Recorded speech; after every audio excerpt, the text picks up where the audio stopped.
IB Nation, welcome to the Irish Breakdown Podcast. My mute button did not want to work there, but we appreciate you all for joining us today.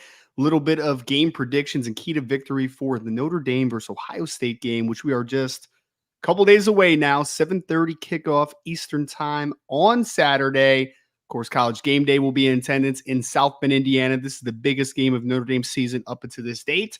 First four-game stretch, as we've kind of talked about in the past, was a great starting point to Notre Dame's 2023 season. You got a couple of warm-up games. You got a good test in the NC State kind of rippled in there in the four-game stretch. But we all know that how good this season would start to being determined in Game 5 of Notre Dame's 2023 season. So we're here to break it down. Game predictions at the end. We're going to talk keys to victory. We're also going to talk about a pretty fun slate of college football action for this weekend as well. So, Brian, I know this is a big one, man. We'll talk a lot about the across the keys, as far as how Notre Dame needs to really go into this one with a mindset of performing in a huge game. And this is the biggest game Notre Dame has had in a long time, it feels like, man. I don't know if that's recency bias, but that's how it certainly feels. I've seen people talk about it's the biggest game in 30 years, or a lot of them are referring to the 1993 game. I still think it's the biggest since 2005. I mean, that game versus Notre Dame was number 9 in that game. They're number 9 in this game. Notre Dame was really hot under a new coach. Obviously, that was year 1 for Charlie Weiss. This is year 2 for Marcus Freeman. But that was a USC team that was number 1. They'd won 30-some straight games in the regular season, 20-something straight games in the regular season. They were the defending national champions. They had one of the most talented offenses we'd seen in a long time. Matt Leinart was the reigning Heisman champ. Reggie Bush ended up winning the Heisman that year. Lendell White was a 1,300-yard rusher. Dwayne Jarrett was a big-time receiver. I mean, that was basically Georgia. It'd be like Notre Dame playing Georgia even better, in my opinion. So that game to me is still the biggest. And that game would have had such a tremendous impact on Coach Weiss and just the direction of that program. I would argue this game is as big as that, just because, it's not quite as big as that one just from a ranking standpoint. But I do think where it's as big as that game, Ryan, is the direction that a win can send your program. In my view, you've got a young coach, not young in his tenure coach, trying to establish himself and look for that marquee win. And Clemson was a big win, but Clemson wasn't a program-defining win because that version of Clemson was not 2020, 2018 version of Clemson, 2016 version of Clemson. Ohio State is still considered that team, sure, especially in the Midwest. So, to me, it's the biggest game. Now, here's why I'll say this, Ryan. If they win, it will be their biggest win since 1993, in my view. And I know that they beat Michigan, when Michigan was the defending champions back in 98. But those Notre Dame teams weren't going to take that win and vault it to something different, or didn't when they had those big wins. But when you look at this, Ryan, this is a game that I believe you and I both agree that if Notre Dame wins this football game, I know you had a article about it from a recruiting standpoint. If Notre Dame wins this football game, it sends them on a completely different trajectory as a program than beating Michigan in 1998 when they were coming off their half national championship, right? It just was a different time, different era. Notre Dame had success against Michigan recently, in that matchup. So it's just one of those things where, this is a chance to really send your program into a different stratosphere. And, you talked about how they need to play, Ryan. They need to play like they are that team. They need to have that belief that they don't have to prove something. Hey, we're Notre Dame. We are that team. You're coming into our house. That's the attitude the players need to have. But the reality is, when you look at what this game would mean, this is the kind of game they need to do to actually show everyone else that they're that team and that they're that program, and they should be viewed as such. Well, I think the word belief comes to my mind on this one. And I know that past teams had belief that they were going to win big games. So I'm not going to sit here and say like, oh, they had no belief, because I'm sure, going into 2018 Clemson, there were players on that team that thought they were going to win that football game, 2020 Alabama, so on and so forth. But I really think that there needs to be a deeper belief in that there's an expectation to win these types of football games. I feel like there's a big hope. And I think the hope extends from the players to the fan bases to analysts as well, as far as like I think Notre Dame could win. I hope they win, but the best programs are built off of belief that they will win the football game, right? And I think that that's been missing for Notre Dame for the last couple of years, is that I haven't seen that swagger consistently. And that goes last year as well. Like I didn't see it then. This team feels different. They feel a lot different with how they carry themselves. Now, how you carry yourselves does not mean I'm predicting them to win a national championship this year. Like that's not what I'm trying to say there. What I'm trying to say, win one without it. Exactly. Yeah. It is a common denominator for the great football teams that there is that swagger that you believe that you are going to win every time you touch the football field. And it's what it feels like that a little bit right now. Like I see a little bit more juice on the sideline, on the field. I see guys like Sam Hartman and Jason Onye and those and Aldrich Estime and these different types of dudes that just kind of carry themselves a little bit differently than maybe what we had seen in past teams, right? So I think that really needs to be evidence this weekend. I think that needs to kind of transcend into the football game because Notre Dame's very talented. And I know I was talking to someone the other day, not on the board, I think just a buddy, that this is the first time in a long time where I look at Notre Dame versus Ohio State and I'm like, Notre Dame is equally as talented and more talented in a lot of spots than Ohio State this year. And with that in mind, talent is not the full equation to winning a football game. It's a massive part of it. Obviously, it's hard to win football games without a lot of great talent. But I think that there's a well-roundedness to this team. Hopefully, we're working the rest of the 2023 season. It certainly looks like it on paper. Certainly looks like it when you kind of look at the eye test. But this is a different animal. You have them in your home stadium, but there are going to be some guys that this is going to be the biggest game that they have played in their college career. This is the biggest game that they have an opportunity to win, and they maybe truly believe that they're going to win. So this one's one where a younger team or an inexperienced team in certain spots might get shell-shocked during a football game like this, of this magnitude. Does Notre Dame come out and have deep belief that they deserve to be there, and then more importantly, that they should be there and they should win the football game? And because Ohio State's been that team, and we can talk about the implications, and I know we will, about not only beating Ohio State for the Midwest implications, but the national implications and recruiting implications, everything in between. Notre Dame has a chance to really catapult themselves to that next level and that expectation of winning these types of football games each and every week. Because this is hopefully, well, I know it's not going to be the last one in the regular season, but hopefully there's a lot of big football games for rest to come for the 2023 season. Ryan, when you talk about it, you keep using the word think. They think they can win. They think they can win. I've said this for a long time. I believe this with every ounce of my being. There's a big difference between thinking and knowing, right? And that's where you're getting down to. That's what that belief is. There's a difference between. I've used this example from my own coaching career. When I was at Wittenberg, my first year as a coach, man, we were really good. We were really good. We had just we went down to Texas in the first round of the playoffs, had beaten Hardin Simmons, which, had Kirk Rogers. I'm probably sure you remember him. He played for the Chiefs for a minute as a wide receiver. We beat Thomas More in the second round of the playoffs, 41-0. We were good. And we were getting ready to go play Mount Union, and we really thought we could beat them. The difference is Mount Union knew they were going to beat us, and they did. And as soon as things kind of started to go bad, it was just kind of like, uh-oh, here we go again mindset. When you think you're going to win and things don't go your way, that's your reaction when things don't go your way. When you know you're going to win and things maybe don't go your way, it has a different mindset. And I'm also very curious, Ryan, how the players, like you and I are looking at this a certain way. You and I are looking at this as, biggest game these guys have played in and all that. Because I think we're putting our own projection onto that. Because if you think about it, last year's game at Ohio State for all these players was even bigger. Ohio State was ranked higher. It was on the road. It was game one of the Freeman tenure. Yep. But I think the reason that because my first reaction is the same as what you said, Ryan. It's biggest game. But in reality, it's like if Notre Dame beats Clemson, it's not even the highest ranked opponent Notre Dame has beat at home under Marcus Freeman. Right, because of the Clemson game. So you and I are putting rightly onto more of a big picture thing. But I wonder what these 18 to 22, and in Sam Hartman's case, 24-year-olds think about, this game. Like, do they have that same level of pressure of this is the biggest game we've played in?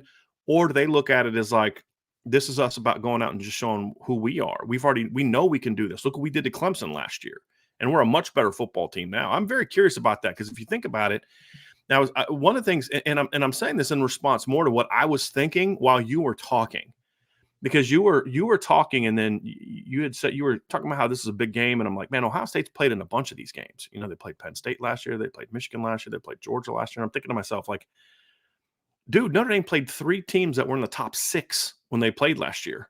You know, 2 of them on the road. They played at Ohio State. They played at USC when USC still had a shot to go make the college football playoff.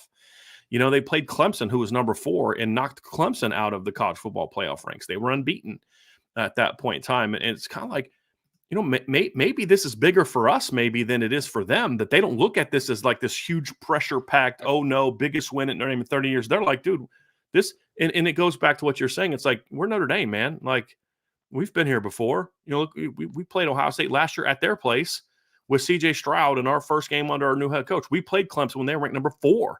Ohio State's ranked number 6, you know, and that's where you get down to, if they have the belief that we're hoping that they have, I think that's going to be their mindset more so than the mindset that you and I have, which is, you know, we're looking at long-term 30-year. We're putting emotions onto this game that we've had since before these kids were born.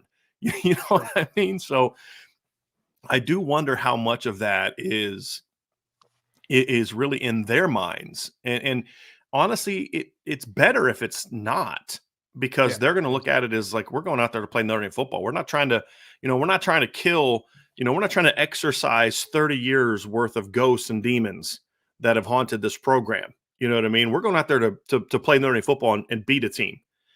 And if they can do that, then it does accomplish what we just mentioned, but it can't be their mindset. And I honestly don't think it is. I mean, from some of the people I've talked to, I don't think they look at this the same way that we do. They look at this as like, yes, it's a big game. This is a team that's standing in front of what we're trying to achieve. We're not trying to erase 30 years of history. We're not trying to, you know, get this program's first win over Ohio State since 1936, which is such an annoying stat to keep hearing. It's like they've played 5 times since 1936. It's not like they've been playing every year. It's not like it's Notre Dame Navy, you know, for 40 straight years and they beat you every time. But, you know, all those things for them, it's like, dude, we're trying to go out there, and this team's standing between us and what we want to accomplish, and we've got to remove them.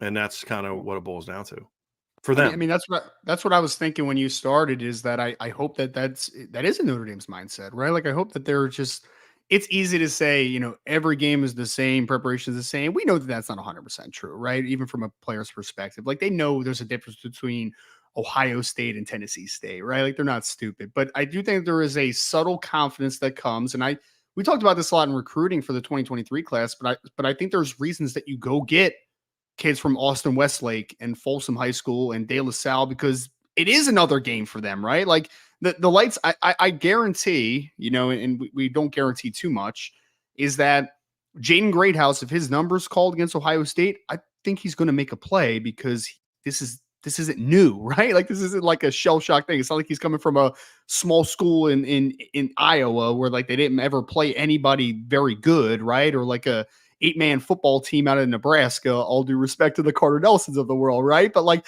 it's just a little bit of a shock to the system in that sense. But I really think that that's why you're going after kids that come from great programs, that are used to winning, that really it's not a big thing. It's business as usual. I mean, why are you getting Kingston Viliamu-Asa outside of him being a great linebacker? It's also the fact of, like, St. John Bosco travels to Hawaii and Maryland and down to Florida, and they play in nationally recognized games every single week. It's nothing new, right? Like, that's the expectation. So I think it's just the expectation aspect, but I really hope that they play loose and they play free, because I think that Notre Dame has a great opportunity here.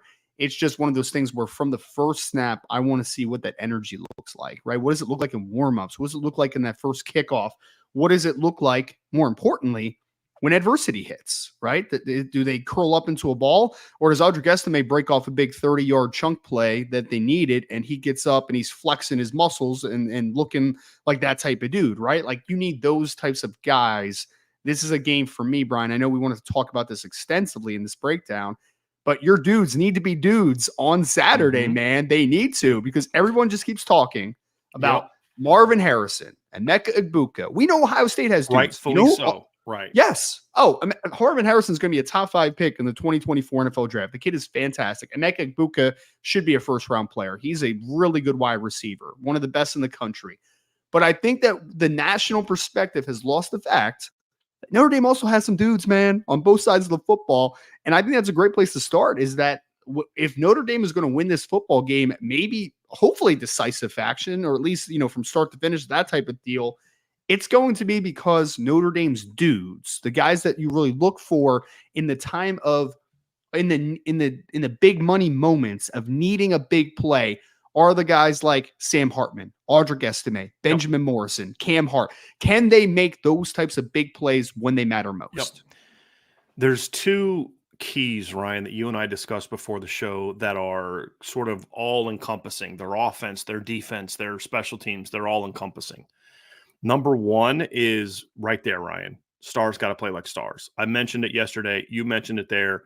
You don't need every single one of those guys to play the best game of their life, but they, as a whole, and like you mentioned, you're talking about Sam Hartman, you're talking about Audric Estime, you're talking about Joe Walt, you're talking about Cam Hart, you're talking about, Benjamin Morrison. I would even throw in guys that, I mentioned yesterday that need to play well is some of those guys that you and I think maybe have star talent need to now put that on this kind of stage, right? And that, but at the end of the day, you need Sam Hartman to play well. You need Joe Walt to play well. You can't. It's going to be harder to overcome, to win this football game if you have to overcome the fact that your best players are not playing well as a group. One guy, may, but as a group, they've got to play like stars. And then number two, Ryan, is you've got to have a success in the turnover battle. And that means limiting your own turnovers. And if you do turn the ball over, which, may happen, it's got to be like 3rd and 10 from midfield and you throw a deep ball and it gets picked off at the 20. It's like, okay, I can live with that. It can't be giving Ohio State short fields, things like that. Because field position battle is going to be important too. And we'll dive into that a little bit more here later when we get into the offensive side, right? But and then when you do force fumbles, when the ball does hit the ground, you got to get it.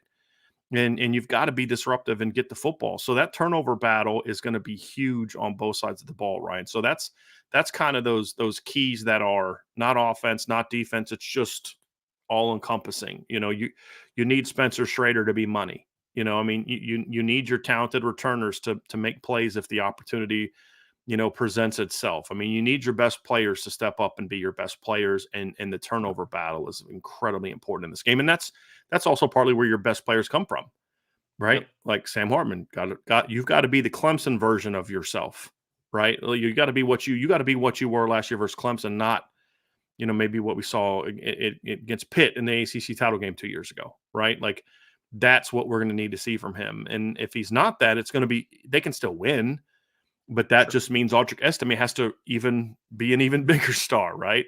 But if those two guys, especially Ryan, are stars, then it takes that pressure off. And the same thing with your corners. If your stars at corner play like stars, then it limits the degree in which you get beat by their stars, which are outside. And that's the really intriguing matchup, just from a matchup standpoint, is your two best players on defense arguably are your two corners. Their two best players on offense are arguably their two outside receivers.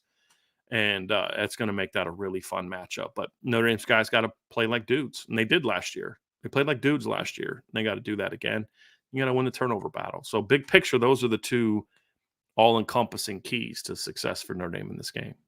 Sure. Well, I think for the turnover battle as well, I think that what makes a team very good, typically, is that they make the other team work for what they have success, right? There's a lower margin for error for opposing teams because you are a team that, of course, talent is a big thing, right? But and we'll get into obviously more of the making teams work on both sides of the football in this one, but I think that you make things more difficult, right? Like the good teams make things more difficult on both sides of the football, and turning the football over makes things a lot easier on both sides of the football. And you cannot give guys like Marvin Harrison Jr. short fields, like Travion Henderson short fields. You also, you can't lose that battle. You have to make everything difficult for the University of Ohio State if you're going to win this football game.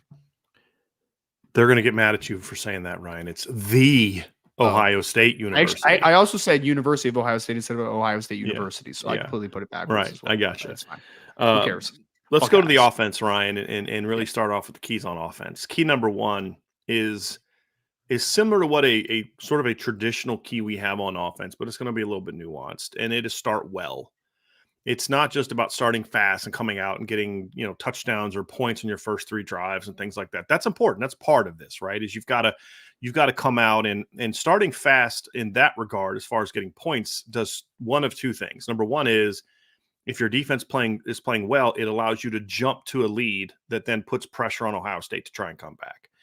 The other aspect of it is if your defense needs a few series to kind of get caught up to the speed of Ohio State, tempo-wise, the speed of their players, and they're getting points, your offense has to match. And it reminds me a lot of the 2020 North Carolina game, where that was a really high-octane offense. I mean, with Sam Howell and De'Ami Brown and Daz Newsome, and you had Javonte Williams and Michael Carter at receiver, and that was an offense that was just Ryan coming into that game in 2020 was absolutely ripping people apart. I mean, they were scoring 56, 48 a game. They were coming into that game in the 4 games previous to Notre Dame, they'd scored 48, 41, 56, and 59 points.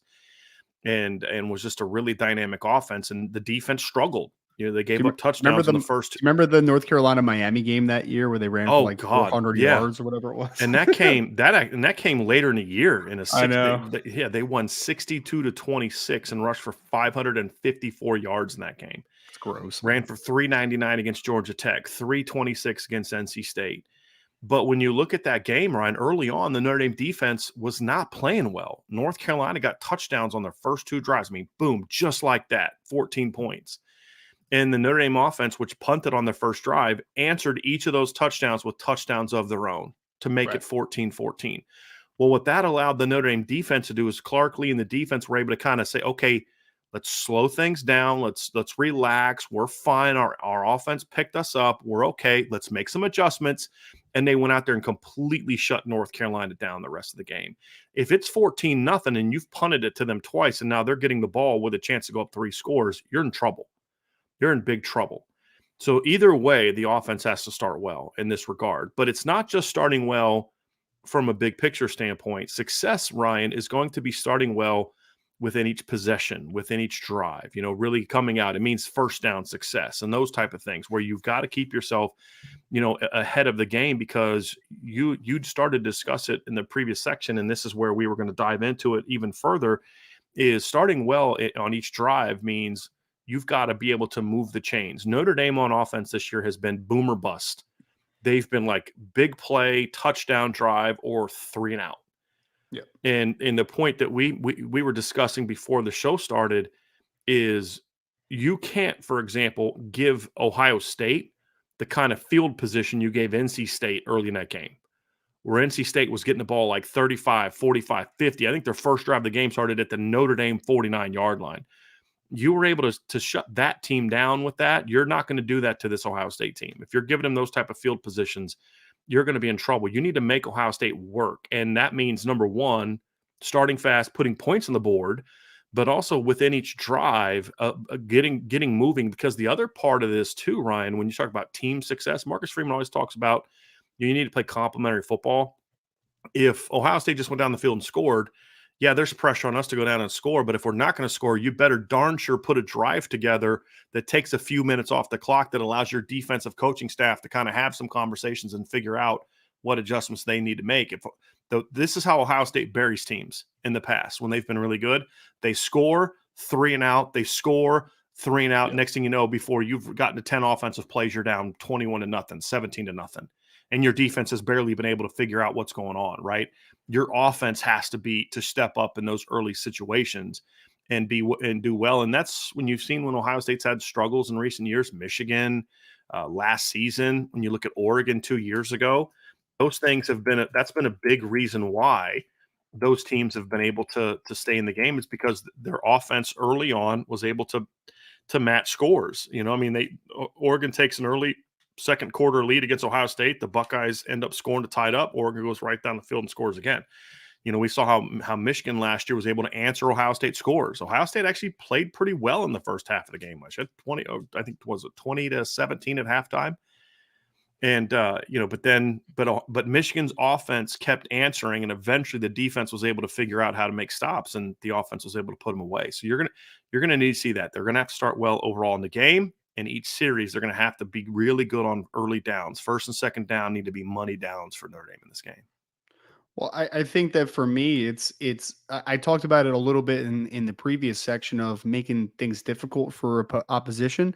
You also want to make things easy for yourself, right? I mean, it's a lot easier for Sam Hartman to consistently convert 3rd and 4s than it is for 3rd and 11s, for instance, right? Like you don't want to be in that position where you're making yourself have to be a miracle worker or to be this, incredible player on a snap to snap basis. You just want to be good to great every single play, right? Like we talk about that consistency on a snap to snap basis. And that's really what I think about this football game, man, is that I think that Notre Dame has the potential in the perfect world offensively to look a little just it's like almost monotonous type of feeling, right? Where you're just like, man, they just keep converting, they keep running, they keep getting 4, 5, 6, 3, 4, 4, 5, 5, 6, 6. That's what this game feels like it could be. Like that was like Clemson last year, right? Where you're just like, you had a little bit of struggle early on running the football, but then when you really got clicking, it was just like every play, you're just like positive yardage every single play. Keep yourself in front of the change every single play. And I think offensively for me, it's like you can get into that because a lot of things come with that, right? A lot of things come with that. It means the offensive line is playing pretty well. That means that your guys are making plays on the outside at the quarterback position. I really think that this Ohio State defense is such where you don't want to make things easy for them. Like you don't want that to happen, right? Because they got a lot of guys on that defense that are going to play NFL football. It's a really talented defense for Ohio State. You want to keep them off balance, but more importantly, you want to keep on schedule. You keep on schedule, and I think you have a great chance to win this football game, man. And that's stay on schedule, stay on schedule. Don't hurt yourself. That's kind of like my main takeaways of this early part of this podcast is like, don't do anything to hurt yourself, man. Make things easy for yourself. Just keep the chains moving and you have a chance to be a really good football team on Saturday. Points 2 and 3, Ryan, kind of go together, and they lead right into that. And point 2, key 2 is you've got to win in the middle. You have to win in the middle. And then point 3 is you've got to be able to run the football. Well, we're going to talk about those two kind of together because one leads to success in the other. I think Notre Dame's going to be okay at tackle against the Ohio State ends. And what I mean by okay, Ryan, is Ohio State's ends are going to make some plays, and Notre Dame's tackles are going to make some plays. They're going to make some blocks. And at the very least, those two groups sort of neutralize each other a little bit, right? The thing that I'm concerned about, my biggest fear in this game when looking at the Notre Dame offense against the Ohio State defense is up the middle. That is where Notre Dame got dominated more than anything last season. Mike Hall went absolutely off against Notre Dame last season. They had a terrible time picking up those inside twists and those delayed blitzes from the Ohio State linebackers. I mean, they were turning free runners loose last year in the pass game. I mean, they got absolutely dominated up the middle. The interior of the offensive line this year has been up and down. I mean, I think that's a fair way of saying it, right? They've been a little up and down this season. At times they've been pretty good. At times they've been like, okay, you're struggling with speed and those type of things. And so when I look at this battle, first and foremost, Ryan, a lot of what is going to lead to success for Notre Dame starts right up the middle. It starts with your guards have to play good, sound, physical football. I'm not saying that they have to dominate because that's not what you need. When you've got running backs like Audric Estime and Jadarian Price and Jeremiah Love, you don't need to have the 2017 offensive line where you're just blowing guys off. Just get a body on a body and then let those guys eat, right? That's really going to be the key. Not letting Michael Hall shoot gaps and get in the backfield, not letting Tyleik Williams get under your pads and drive you back a couple steps, not letting Hero Kanu do that to you, not letting Ty Hamilton beat you, get off your block and getting to the ball carrier. Those are going to be really big keys, Ryan, is winning in the middle, which then is going to set up opportunities to run the football because last year their D-line shut the Notre Dame run game down. I mean, it really started up front. The linebackers played well in that game, but they didn't even need the linebackers to play like studs in that game. It was easy for Tommy Eichenberg last year, though. Yeah. Tommy Eichenberg's a really good football player, but like he was unblocked a lot last year, Yes. man. Like he was unblocked Yes. a lot. I mean, Yes. And he did what a good football player is supposed to do when he's unblocked. He made a lot of the plays he plays. should have. Right, right. So that's, we're not saying they didn't play well. It's just it's a lot easier when you're a linebacker when you're not getting touched. And that was because the interior guys whooped Notre Dame's butt up the middle. They just did. They did. They did. If that happens again this year, I think Notre Dame's going to score more than 10 points, but it won't be a lot more than 10 points because they'll have a better quarterback, right? I mean, they're a better team than they were last year in game one. But I think the Ohio State defense is also better than it was last year in game one. I would agree. It's not like they're the same team they were last year. Notre Dame's just been getting better and better every week. They're both a lot better than they were at this point in time last year. So that's a battle they're going to have to win. And they're going to have to establish the run game because these two things lead to point one, Ryan. You talked about staying on schedule, and I talked about winning on first and second down. Well, what's the best way to do that? To be able to get your run game going. Now, it doesn't mean you need to rip Ohio State up and run for 268 yards like you did Clemson, but you also can't be held to under 100 like they've done to their first three opponents. You also can't run for, what was it, like 130 something last year against Ohio State? What was, let me go look it up real quick. It was not a very good statistic last season. It was 76. I'm sorry. Yeah. I mean, you can't be anywhere close to that. You got to way more than double that this year, Ryan, if you're going to have a chance to win this football game. Because you gave Tyler Buckner in that pass game no chance last year because you got your butt kicked up front. I'm hoping that the offensive line remembers that a little bit. And I know that, three of the guys starting in this game or played in that game, two of them didn't, but they were all part of the team. They all know. Yeah. I promise you, they all remember the film session they have with Coach Easton. The day after that game. I promise you that. And I hope that there's a little bit of, I don't say pride, that we've got something to prove because these guys kicked our butts last year. I hope there's a little bit of that with this team. I mean, that defense as a whole didn't respect your offense last year. I mean, call it what it was. They didn't respect you. I mean, even after the first play of the game where Styles, broke off that RPO and went 40 plus, it was like, defensively, they were still going to do what they did, man. Like they were going to keep you condensed and they were going to dare you to beat them right outside the numbers and do all that type of stuff. Like Ryan, that play, they knew that was a mistake.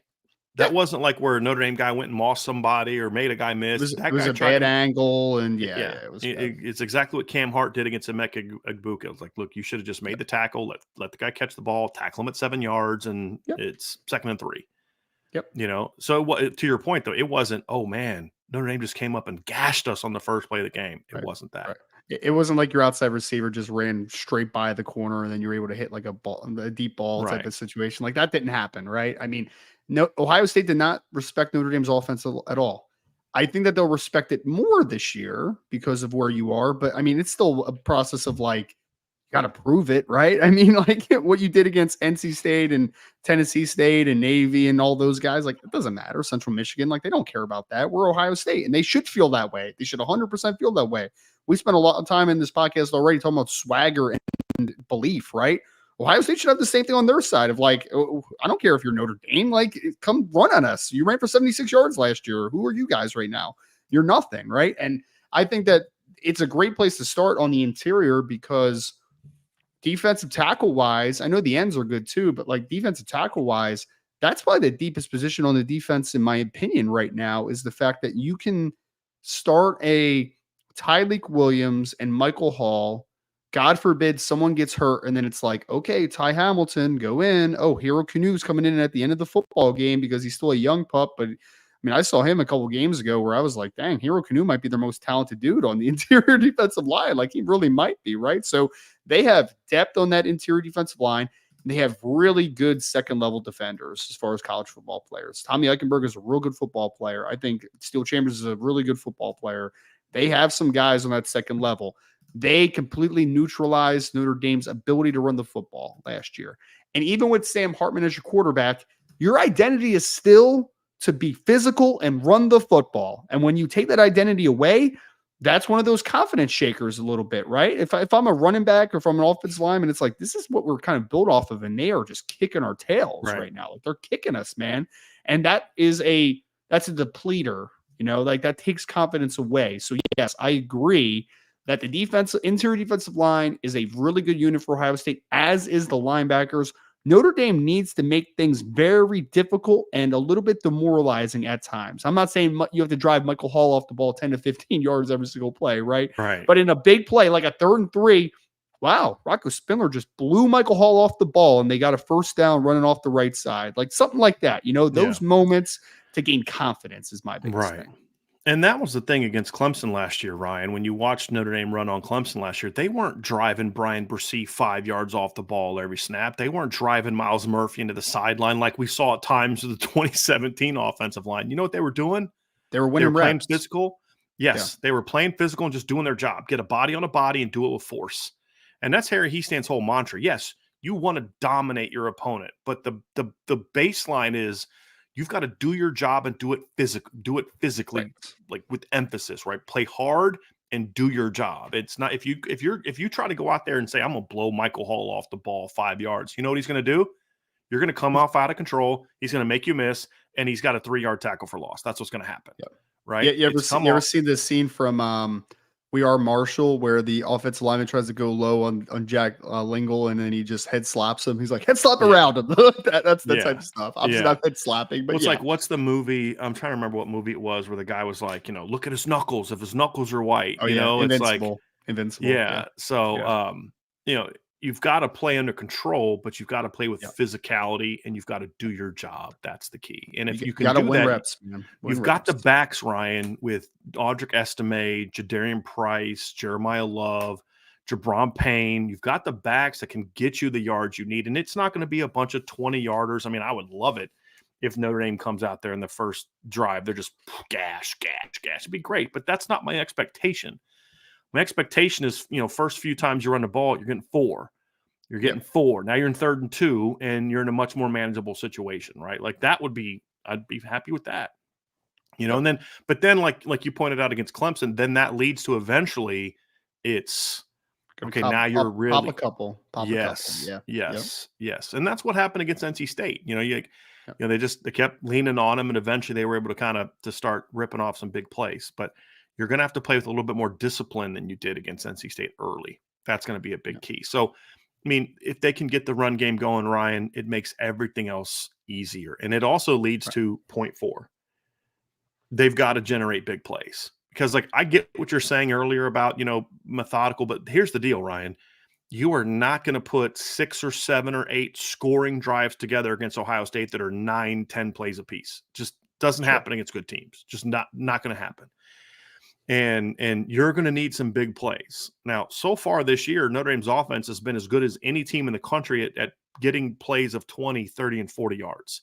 I mean, right now, Notre Dame has more plays of 11 yards. Actually, I had the stat in an article I wrote today, Ryan. It was really fascinating. But through 4 games, Notre Dame's offense has already generated more big plays than they did in 4 games than they did last year for the entire season, 2018, 2012, 2011, 2010, and they've already tied the number from 2020 and 2016. So they've already generated as many big plays, that's 40 yards or more, than they did in both years that they made the college football playoff and the year they played in the BCS championship game, right? That has to continue in this game.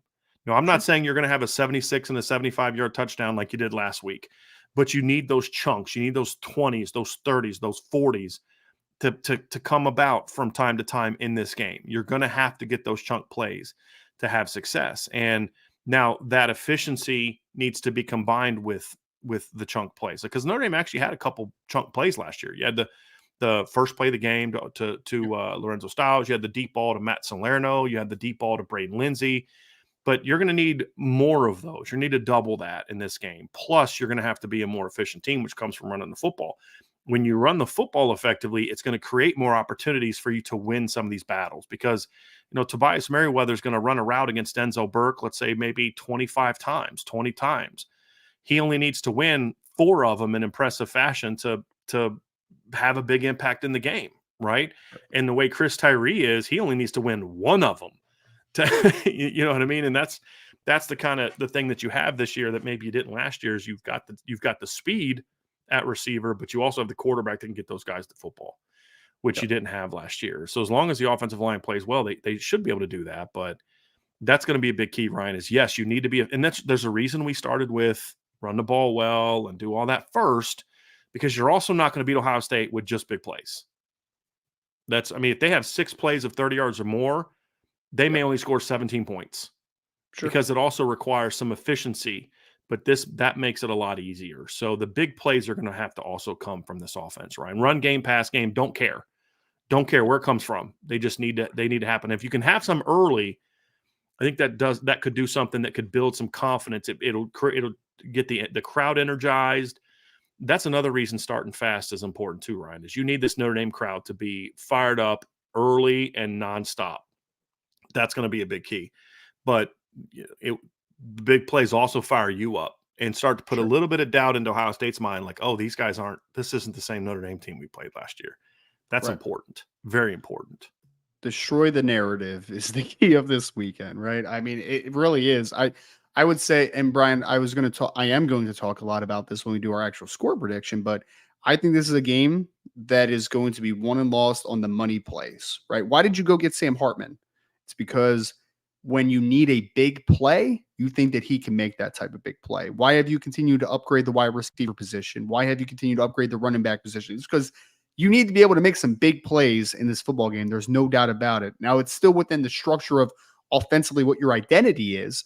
But if your offense is struggling a little bit from a drive, can you complete that deep ball to really get things jump started, to make things a lot easier, right? We talk about the easiness of playing football sometimes. That's what Notre Dame needs to be able to do in this football game, because things aren't going to be easy all the time. They're not going to be. I would love it, to our conversation before, I would love this to be just like a monotonous, like Notre Dame's just removing the ball consistently, but it's not going to be like that, guys, because we talked about it already. Michael Hall is a good football player. You're not going to completely neutralize him. Tyleik Williams is a good football player. You're not going to just neutralize him completely. Tommy Eichenberg, Steel Chambers. This is a really good Ohio State defense, especially in that front seven. They have a lot of good football players there.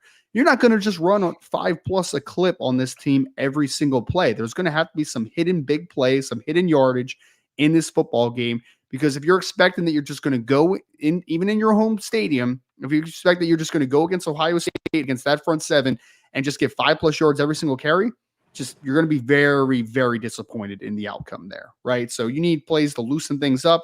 You need Sam Hartman, I think, to really make the big moments, or what he's going to be categorized this week, make some of those big plays. Right. You didn't bring him in, Ryan, to just hand off to Audric Estime all game. Exactly. And hope that you can, hey, let me just go 9 for 15 for 85 yards against Clemson. That's all I need to do. No, you brought him in here to say, we need you to keep doing what you did against Clemson last year. And then we're going to do with the run game what we did against Clemson last year. And that's going to make us a pretty darn good freaking offense. Sure. That's what you brought him in here for. And look, no one's going to remember that Notre Dame averaged 300 passing yards and 200 rushing yards through the first 4 games of the season if they get shut down by Ohio State. No one's going to remember that. Nope. And what we're going to learn this weekend about this offense, Ryan, is this like the 2019 Notre Dame offense, or is this like some of the great offenses that they've had that are championship worthy? And what I mean by that, if you remember, the 2019 offense had some big time games, 591 yards and 66 points against New Mexico, went for 9.1 per carry. You went for 573 and 52 points against Bowling Green, 9.4 per carry. Ripped off 52 points and 7.7 yards per play against Navy. You had 40 points and 501 yards against Boston College. You had some of those big scoring games. On the road against Louisville, ran and threw on them, beat them, 35-17 at their place. You had a lot of those games, but what happened when the games mattered most? Right. 17 points against Georgia, 14 points against Michigan. That's what people remember from 2019. You just named a lot of games that Notre Dame should have won, that they did win, and they won in decisive fashion, right? That's great. Right. But that was the whole thing with the Brian Kelly era that always frustrated us, right? Is that, yes, always beat the teams he should have. Awesome. That's great. That's a really good baseline. But what did the offense do when you were playing against a team where they had to play up or they had to play above their head at times? They weren't able to make those types of that type of stride in a football game. So yes, this is a barometer game. This is one where it's going to be ultimately judged upon. It was great what you did against NC State. It doesn't matter, right? It matters what you do against Ohio State, against USC, against these great teams that are on the schedule. Notre Dame has to be able to show that they can do that in the biggest games on the schedule, and there's no bigger one as of right now than who they'll be playing this weekend against Ohio State. Absolutely. Let's move over the defense, Ryan. Let's talk about the keys to success on defense, and it's gonna be kind of it's going to come down to it's very similar on both sides of the ball. We've talked about this all week. We're not going to shy away from it now. For Notre Dame to be a great team, for Notre Dame to be a championship team, for Notre Dame to get back to where Notre Dame fans expect them to be, yes, they need to have good skill talent. There's no doubt. And this staff has worked hard to build up the skill talent. But at the end of the day, the difference between Notre Dame being a really good 11-2 type of team that plays in a New Year's Six Bowl and Notre Dame being a team that can beat Ohio State, win championships, is you've got to be able to go against anybody in the country and say, you can't beat us up front. We're going to beat your butts up front. It's especially true in this matchup because this is not last year's Ohio State offensive line. So key number one, Ryan, is this right here. It's you have got to shut down, not just hold it to 150 yards. You have to dominate the Ohio State run game, make them be a one-dimensional football team. Yep. Well, and they have been a one-dimensional team mostly throughout the last couple of years, except what Notre Dame fans are going to remember and what you should remember is last year when Notre Dame needed to stop the run most, Ohio State was able to absolutely gash you and to be able to just demoralize you in the fourth quarter. That happens, right? Mayan Williams happened in that football game. To your point, Brian, on paper, this is not Ohio State's offensive line from last year. It's not. You had obviously a top 10 pick at left tackle last year for Ohio State. You had another kid that is now starting in the NFL, albeit an injury, but a really talented player in DeJuan Jones at right tackle. You also lost Luke Whippler, who was an all Big Ten caliber center as well. So this is a new looked offensive line. Still talent there. There's always going to be talent there, but it is not the talent that you had last year. All due respect to Josh Fryer and Josh Simmons, you are not DeJuan Jones and Paris Johnson Jr. You're just not. I know the center is a good young player, but he is not, as of right now, the same caliber of player that Luke Whippler was at this point last year either.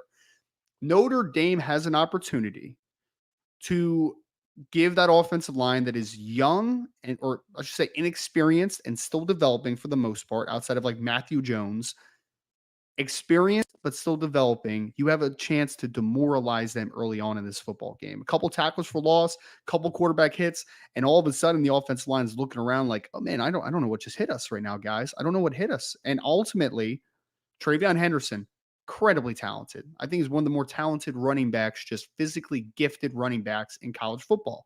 Mayan Williams ran down your throat in the fourth quarter last year, was a really good football player. But both those guys have dealt with durability issues at times over the last 2 years. You can wear them down, is my point. You can wear them down. And Notre Dame has to wear this team down. Usually you talk about that offensive line-wise, right? You want to wear down the opposition. Defensive line-wise, front seven-wise, you need to wear down this Ohio State run game because all due respect to Kyle McCord, and this is going to sound silly because they're two best offensive players for Ohio State or Marvin Harrison Jr. and Emeka Egbuka, arguably. But if your ball's in the air and Ohio State becomes one-dimensional, has to throw the football all up and down the field, I like our chances. I do. I like our chances because the best parts of Notre Dame's defense is also cornerback, the ability that they have to stop those guys. Yes, Marvin Harrison Jr. is going to make some plays. Yes, Emeka Egbuka is going to make some plays. But if they become one-dimensional and Kyle McCord is forced to have to beat you, then I think that is a recipe for potential success for Notre Dame. So we'll see if it happens. We'll see what happens if they're able to force that issue. But I agree, Ohio State needs to be a one-dimensional team, and you're always going to choose to shut down the run game in this type of offense compared to the passing game. We know that Ryan Day is also one of those coaches where he's not always consistently in favor of establishing the run and sticking to the run. So if they have some struggles early, I wouldn't be shocked if he goes away from it a little bit and he kind of becomes that pass-happy offensive coordinator that he has been in the past. When you look at this, Ryan, I'm doing the math here now. So you look at their 2 losses last year, their 2 losses from 2021, their loss from 2020 in the playoff. Their last 5 losses, Ohio State has averaged 120.2 yards per game on the ground. It's not to say, oh, if you shut down their run game, it makes they can't throw the ball on you. No, they can throw the ball. The thing you need to do is you need to keep them into where you know it's coming. And you're able to dominate the line of scrimmage. And here's the thing too, you can't shut down the run game. So when you talk about shut down the run game, what does that mean? Well, I mean, it means you need to keep just they're not able to get anything going. I mean, they're 110 yards, but Ohio State, Michigan 2 years ago, where it was like CJ Stroud actually has pretty good passing numbers. But if you watch that football game, that's all they had. That's the only offense they had that entire football game. They made things difficult. That's the key. Same thing happened against Oregon that same year, right? Where they ran for 120 yards. I mean, they lost that game 35-28. CJ Stroud threw for a ton of yards that game against Oregon that day, and 484 yards and 3 touchdowns, but they lost 35-28 because they couldn't run the football. They were able to get their yards, but Oregon was able to do enough to make stops. But it also means you can't do that. So what we're not saying is, okay, put 8-9 guys in the box, do whatever it takes, sell out to stop the run. If you have to do that, you're going to get destroyed. I mean, that what it means is you've got to dominate at the line of scrimmage. You've got to dominate their tackles on the edge because Ohio State likes to run the ball on the edge. They're not a real they haven't been a real physical run it down your throat team. Even last year, Ryan, when you watch Ohio State running on Notre Dame, a lot of the stuff they were gashing Notre Dame with were stretch plays. They were just kind of working for width, leaning on Notre Dame, getting their backs downhill and letting them cut and get 8-9 yards, 10 yards, things like that. They weren't like ripping Notre Dame up with oh gosh, this 40-yard run, that 40-yard run. It was just leaning on Notre Dame and just constantly being in, 2nd and 4, 2nd and 2. I'm trying to remember, Ryan. I believe it was the drive that really put the game away. I'm actually going to look it up right now. But I believe the drive that put the game away, it was a 14-play drive. And 14-play drive. Ohio State faced 1 third down in that drive. 1. Yeah. They even had a 2nd and 15 at one point in time. But here's what they did. It was 5 yards, 7 yards, 4 yards, 3 yards, 12 yards, 4 yards, 11 yards, 11 yards, 9 yards, 5 yards, 15 yards, 12 yards, 0 yards, 2-yard touchdown. It was just boom, boom, boom. It wasn't the big plays. It was they just 4 yards, 5 yards, 6 yards. They did to Notre Dame what we're saying Notre Dame needs to do to them this year. But you've got to be able to do it with your base defense. You've got to be able to do it by winning at the line of scrimmage, forcing their running backs to bounce when they don't want to bounce, to cut back before they're ready to cut back. Let your linebackers fly to the ball, because if Notre Dame safeties have to make a lot of plays near the line of scrimmage against the run, then this is going to be a long day. Now, I'm not talking about like them making plays on stretch plays where the ball's been declared and they're playing down the alley. What I mean is if you have to trigger them right away to get enough numbers to shut the run game down, then you're in trouble. You may keep them to 125 yards rushing because you've had to do all that, but I promise you they're going to score a lot of points because they're going to be ripping off big pass play after big pass play. Now, Kyle McCord may only throw for 320 yards, but he's going to do it, Ryan, by going like 18 of 25, right? Like that's what it's going to look like, because when in those games that you and I talked about where CJ Stroud put up a lot of passing yards, he did it because he had to throw the ball a ton.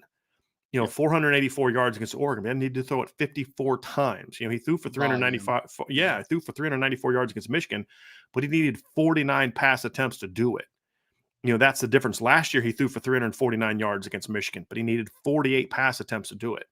Because the more time, and that's with CJ Stroud, the number 2 pick in the draft, who was one of the 5 best players in college football the last couple of years. Yep. So if you can put that kind of pressure on Kyle McCord where he has to carry this team, that increases your chances of success. And it really gets down into, Ryan, point number 2, which is if you're able to control the run game the right way, meaning you're winning at the point of attack, what does that also mean, Ryan? It means you're going to be able to be more effective getting pressure on the quarterback, especially with your box players. And that's point number 2. And we've said this, Ryan, you cannot allow Kyle McCord to get comfortable and feel protected in the pocket. You can't. Yep. Well, I mean, because I wouldn't call him a statue necessarily, right? But like he is a pocket quarterback that wants to stay on his spot consistently. That's what he wants to do. What did those kids hate to do? And this isn't just the Kyle McCord thing. This is a style point, is that they don't like to move off their spot. They don't want to reset their platform. They want to work their 3, 5, 7. They want to hit the top. They want to get the ball out of their hands. That's what you want to do. Kyle McCord has a good arm. He's a strong kid in the pocket. All those things are great, but he is not a player that I want to see consistently moving off my spot a ton, having to reset. That's what you want to do. And Notre Dame has not been consistent as a pass rush team yet. There's been some really good moments, but they have not been a consistent team. This has to be the one where you send 4 and you're able to get to the quarterback at times. You have to. This is hopefully a Jordan Botelho type of game. This is hopefully that type of thing. Yeah. Javonte Jean-Baptiste in a revenge game. Maybe he gets after it a little bit. A couple of the spots that you feel worse about on the offensive line is at the tackle position, right? Like you have a young center. I think the center is going to end up being a really good football I player love down the Carson line. Hinsman's talent, man. Yeah. I do. I'm with you. I think Hinsman, redshirt freshman, so there's going to be some growing pains, but I think eventually he's going to be a really good football player for Ohio State. Matthew Jones is rock solid at guard, nothing special, but super solid. I think that Donovan Jackson's your most talented offensive lineman that you have up front, but Josh Fryer is probably better suited inside playing right tackle, and Josh Simmons is a transfer from San Diego State that didn't even play that well at San Diego State, if we're being honest with ourselves, right? That is the weakest points of this offensive line right now is the 2 tackles. So Jordan Botelho, Javonte Jean-Baptiste, Joshua Burnham, the outside pressure, like you need to be able to create that in this one. If you're able to get some interior pressure too, it's awesome. You should be able to as well in certain instances. But the outside track kids, the Jordan Botelhos of the world, you need to be able to finish at the quarterback, man. And finishing at the quarterback doesn't mean necessarily you don't have to get sacks, but you need to affect this guy consistently on a snap-to-snap basis as a passer. Make him see it, right? Make him worry about it. Make it in the back of his mind.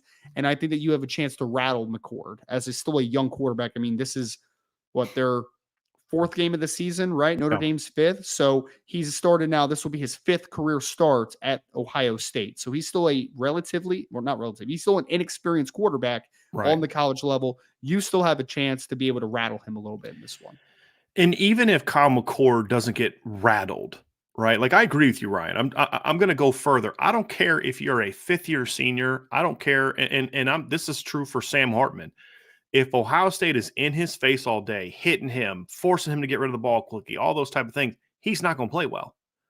I don't care who the quarterback is. You don't do well when you're consistently getting pressured, and that's going to be a big key. And edge success is so important for Notre Dame in this game for 2 reasons, Ryan. You need to be able to pressure the quarterback off the outside, number 1. You've got to do so while also not just eliminating any potential to prevent the quarterback from stepping up and out. But the other part, too, is, as I said, they're doing a lot more like 12 personnel, trying to add extra gaps to the edges to be able to get their stretch run games going. You have to be stout on the edge and not let them stretch you. Force those cutbacks early where your linebackers and your backside D-line can pursue. And all those things that you talked about are important. The edge has to play well. But the interior has to have their best game of the season, in my opinion. And it's got to be more consistent. Howard Cross, just keep doing what you're doing. Riley Mills has when he's on, he's been their best defensive lineman this year. When he's on, he's unblockable when he's playing his best ball. Yes, and he needs to be that this year. And we've seen stretches of it this season. But the other thing too, Ryan, is the way that Ohio State runs, they're going to want to take advantage of your interior guys by getting seals on them and cutting inside, right, on stretch plays and counters and misdirections and things like that. But the interior guys can be key to shutting that down. But they're also, I've said this a million times, as a quarterback, the worst thing for a quarterback is when that pressure's coming right up in your face. The worst thing is you can have as a quarterback. And they're going to be successful there. I made a comment the other day in a show here, Ryan, where I believe by the end of the year, the interior offensive line for Ohio State is going to be much better this year than it was last year. I believe that. Donovan Jackson's going to be a better version of himself.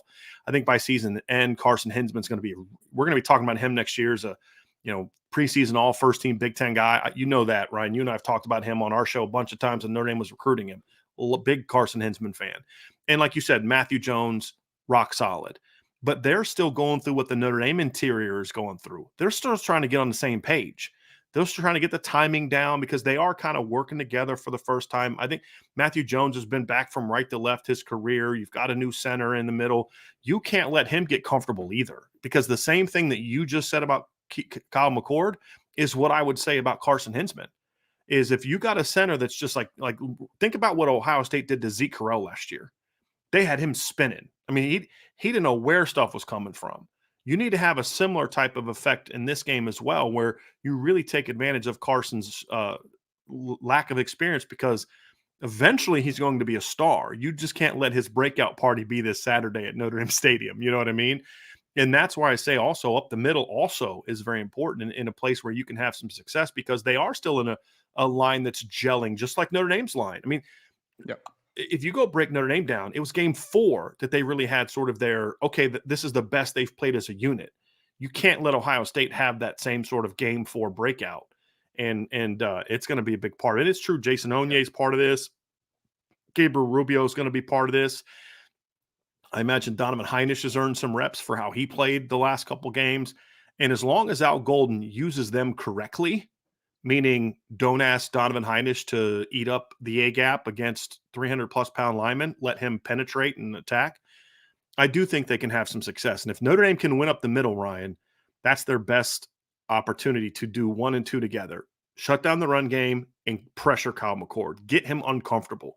Because if you can get him to throw 4 or 5 passes off of his back foot, I promise you one of them's getting picked. I mean, that's true for Sam Hartman. If Ohio State can do that to Sam Hartman, it's going to happen to Sam Hartman just because that's just the nature of pressure against a quarterback. So that's point 2. Leads to point 3, Ryan, is you've got to limit big plays. We have an Ohio State fan in the chat who said something earlier that's very true, and this is especially true for Notre Dame. He talked about being able to tackle in space. Notre Dame has got to limit in these points 3 and 4, Ryan, we talked about let's put them together as well because I think they go together, is you've got to make Ohio State earn their yards. Don't give them 40-yard runs because you missed a gap. Don't give them 30-yard gains because you didn't wrap up in space or you missed in space or you blew a coverage. If Marvin Harrison just goes and outplays, I'm going to predict it right now, Marvin Harrison is going to at least make 2 plays tomorrow where he just outplays Benjamin Morrison or Cam Hart for the football, and he's just going to make that play. He's that good. Emeka's going to have a couple plays like that. That's okay. That's going to happen. You've got to make him earn all of those yards, though. Make Travion Henderson play the game of his life. Don't be gap unsound and turn him loose on a play where you're like, guys, how did you both go in the B gap and let him just cut back in the A gap like that? Right. You've got to be sound. You've got to tackle in space because that's going to limit the big plays. Because the same thing that's true of Notre Dame against the Ohio State defense is true of the Ohio State offense against the Notre Dame defense. They are not going to nickel and dime Notre Dame all the way down the field and score possession after possession after possession after possession. It may happen a couple of times. I mean, heck, remember the Rose Bowl a couple years ago, Ryan, when Notre Dame went like 15 plays and just went right down Alabama's throat and scored a touchdown? They did that once. They tried to do it the whole game. Worked once. You lost by, you lost 31-14 and it wasn't a competitive game. You're going to have to generate big plays. Notre Dame has to limit the big plays and especially limit the big plays that aren't earned. Make Marvin Harrison jump over Cam Hart and, hey, you know what, man, tip your cap. You're a phenomenal player. Good luck in the NFL next year. You know what I mean? But don't give him cheap plays where your safety blew a coverage and he's catching the ball with no one near him. You can't do that kind of stuff on Saturday. And that's where Ohio State can get you in trouble with some of their scheme stuff, is if you're not getting pressure on the quarterback and they're able to get into some of their downfield scheme stuff, then you are going to turn guys loose, which is also why the pressure is so important. Because if you can consistently pressure the quarterback, it's harder for them to get into some of their mesh, longer across mesh stuff and their high-low stuff down the field. They can't run that post-over concept if the quarterback's got to do it in his face, right? It just won't work. And so that's why it's important, but you've got to make them earn their yards, Ryan. You've got to tackle well. You've got to be gap sound. You've got to be coverage sound. Don't give them cheap yards. That's a huge key in this game. Well, I think for me, it's like when I look at the Ohio State offensive weapons that they have, Marvin Harrison is a great wide receiver, does things well before and after the catch. He's obviously got that long frame, 6'3", 6'4", big catch radius. He extends for the football incredibly well down the football field. He's a really good route runner. But I wouldn't call Marvin Harrison Jr. the most dangerous after catch player of all time. Like, it's not really his game. Yeah. I think the players that are really going to signify how Notre Dame played defensively are going to be Emeka Egbuka and Travion Henderson are the 2 players that I think when you look at their stats, and not just raw stats as far as how many yards rushing each player has or receiving, it's the after catch and the after contact that I think that's really going to symbolize what this game looks like, right? Travion Henderson is a player that if you make a mistake, you miss a tackle, he could go 60. That's where it is. We saw Emeka Egbuka last year. One bad angle, 50 yards for a touchdown. And that's his game. He's an after catch dynamo. You cannot allow those types of hidden yardage. It's like, if a guy has one catch for 50 yards and he just caught a ball 50 yards down the field and made a play, to your point, that's great, right? Like that's fantastic. But it can't be Emeka Egbuka caught a 5-yard out in an RPO look and then he went 40 for a touchdown. Right. Like that's the difference. You have to eliminate explosive plays after the catch and after contact. So you cannot allow them to have those second effort plays. Right. And that does come down to the Ohio State fan that was it Rizzo was in the chat? Yeah, it was Rizzo said it. Yeah. Yeah. So Rizzo, it was a great point. You cannot allow a lot of extra yardage in this football game for Ohio State. You have to keep, if Emeka Egbuka has 10 catches for 60 yards and that's just where he was catching the football at, that's great. You can't allow 60 yards turn into 90 or 100 yards. And, so that's the difference. His point was both ways, right? Like Ohio State can't allow that against Notre Dame. They can't allow Chris Tyree to catch a 5-yard cross route, get to the corner and go for 60. Right, they can't have a bad coverage assignment and allow Chris Tyree to just run by him unscathed. They've got to make sure that the help is there. Those are the things you talk about, and Notre Dame's going to have to limit that, Ryan, in this game. There's no question about it. It's like I was watching the Maryland game from last year, right, and Ohio State was going to have success against Maryland, but what you can't do is I think it was their first or second touchdown of the game. They blitz off the edge and nobody covers Travion Henderson on a swing route. He's just all by himself. You can't do that. Of course, he's going to go for a 40-yard touchdown. You're not going to, like those type of things, you can't allow them to make those type of plays, to your point. And it's a coaching thing too, right? Like when Marvin Harrison's in this slot, don't ask DJ Brown to cover him one-on-one because you're bringing 7, right? That's on you, right? That's like when we're watching USC back in 2011 and Low Woods in the game and you're going one-on-one against him and Marquise Lee or Robert Woods, and you're like, this is a touchdown. I remember that Tim O'Malley and I have joked about that. Like the whole press box looks at each other and we're all like, y'all see that, right? Like this is about to be a touchdown. Like we all were like, this is not going to be good. And boom, touchdown, right? It also comes down to your coach making sure he's putting your players in the best positions as well. If you have to, if one of your corners goes down and you have to bring in Christian Groundefield, don't go cover 0 double safety blitz on the first play because you know where Ryan Day is going on that very next play? He's going to go at Christian Gray with Marvin Harrison or Emeka Egbuka, right? That's what coaches are taught to do, man. Find the weak spot. Find the weak spot. Yeah. And so it's also about, yes, you've got to be aggressive. You've got to do all those things. You've got to create some pressures. You've got to create mistakes. This isn't just to sit back and play your base defense game either, right? Yep. You've got to mix it up well. But it comes down to the coaches have to do a good job of putting them in position to limit those big plays. And then the players need to execute. And if you can do that, you got a shot to keep them in check, right? Because you do have an inexperienced quarterback. You don't have a great offensive line right now. You can't allow them you can't allow them to negate that disadvantage by getting cheap plays. Can't allow that to happen. Special teams, Ryan, same as always.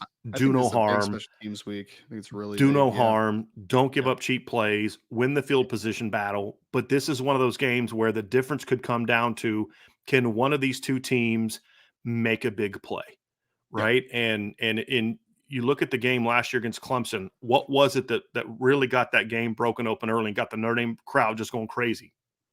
Clemson's first possession of the game. Blocked punt, touchdown. And the Notre Dame crowd never shut up after that. I mean, they were nuts from the rest of the game, right? If that happens in this game, great. I'm not predicting it, but this is a game where something like that, a missed field goal, or the opposite, a big play, a big return that gives your offense a short field, a big return to get you points, limiting those plays on the other side. Special teams in games like this that we believe is a really fairly balanced matchup. Notre Dame has advantages in some areas. Ohio State has advantages in some areas. It can oftentimes come down to whose special teams makes the most plays. Do you remember the 2015 Fiesta Bowl? One of the more underlooked parts of that game is Notre Dame was starting like their own 12, their own 15, like every time Ohio State scored because the coverage just ate Notre Dame up, right? And so you've got to make sure you're not letting that happen to you, but then doing that to them on the other side. is making them work, winning the field position battle. And when that chance comes to make a play, that one time that their kicker kicks a line drive to your punt returner, that one time he kicks the ball to the middle and kick return when he was supposed to kick it to the left, that one time they make a mistake, you got to make them pay for it. And that could end up being a big key to this football game, Ryan. Yeah, I mean, we talked about this on Monday, right? As far as like the special teams, or sorry, on Tuesday we talked about this. That special teams can be the differentiator in this type of game. Like this could be the difference because we know everyone's going to want to talk about Notre Dame's offense versus Ohio State's defense, Ohio State's offense versus Notre Dame's defense. But we know that in these games,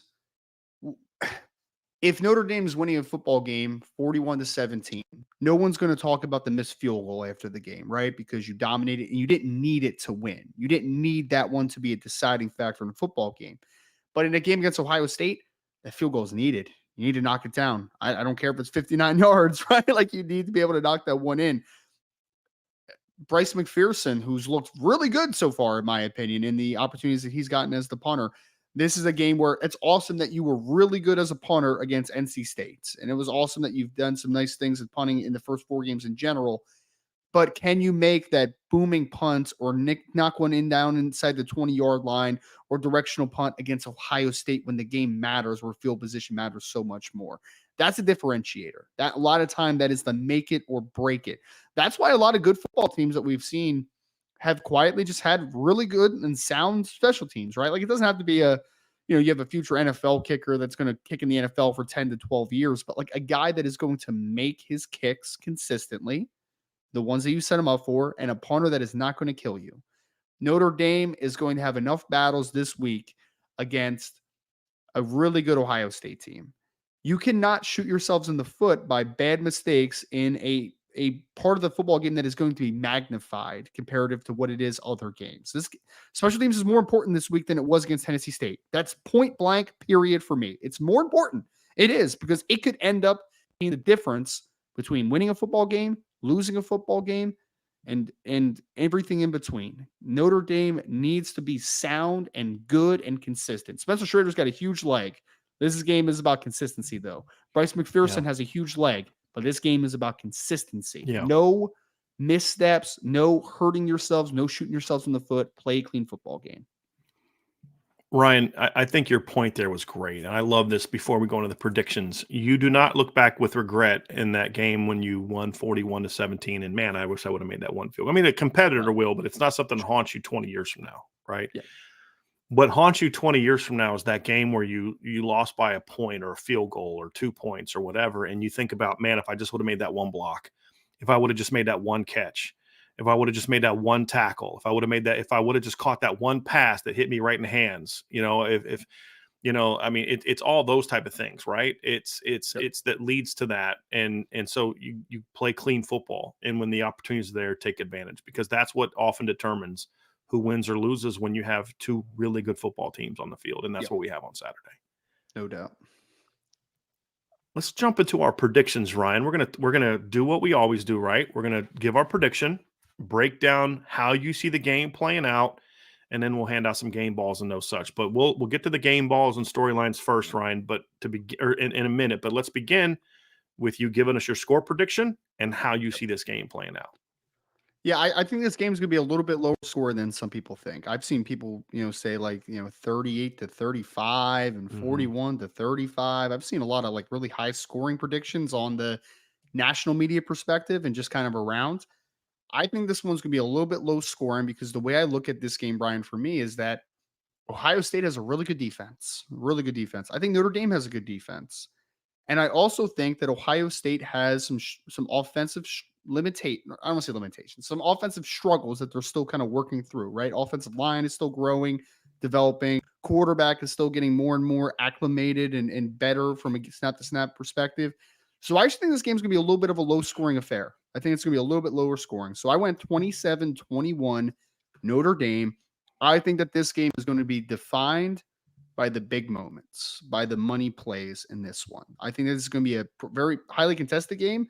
I actually think Notre Dame is going to get off to a pretty good start, but I think it's going to be pretty back and forth through the entirety of the game. I just think Notre Dame is going to make a big play when it matters most in the end to solidify this victory, and that's going to be the difference in this game. So a little bit low scoring, 27-21 Irish over Ohio State at home.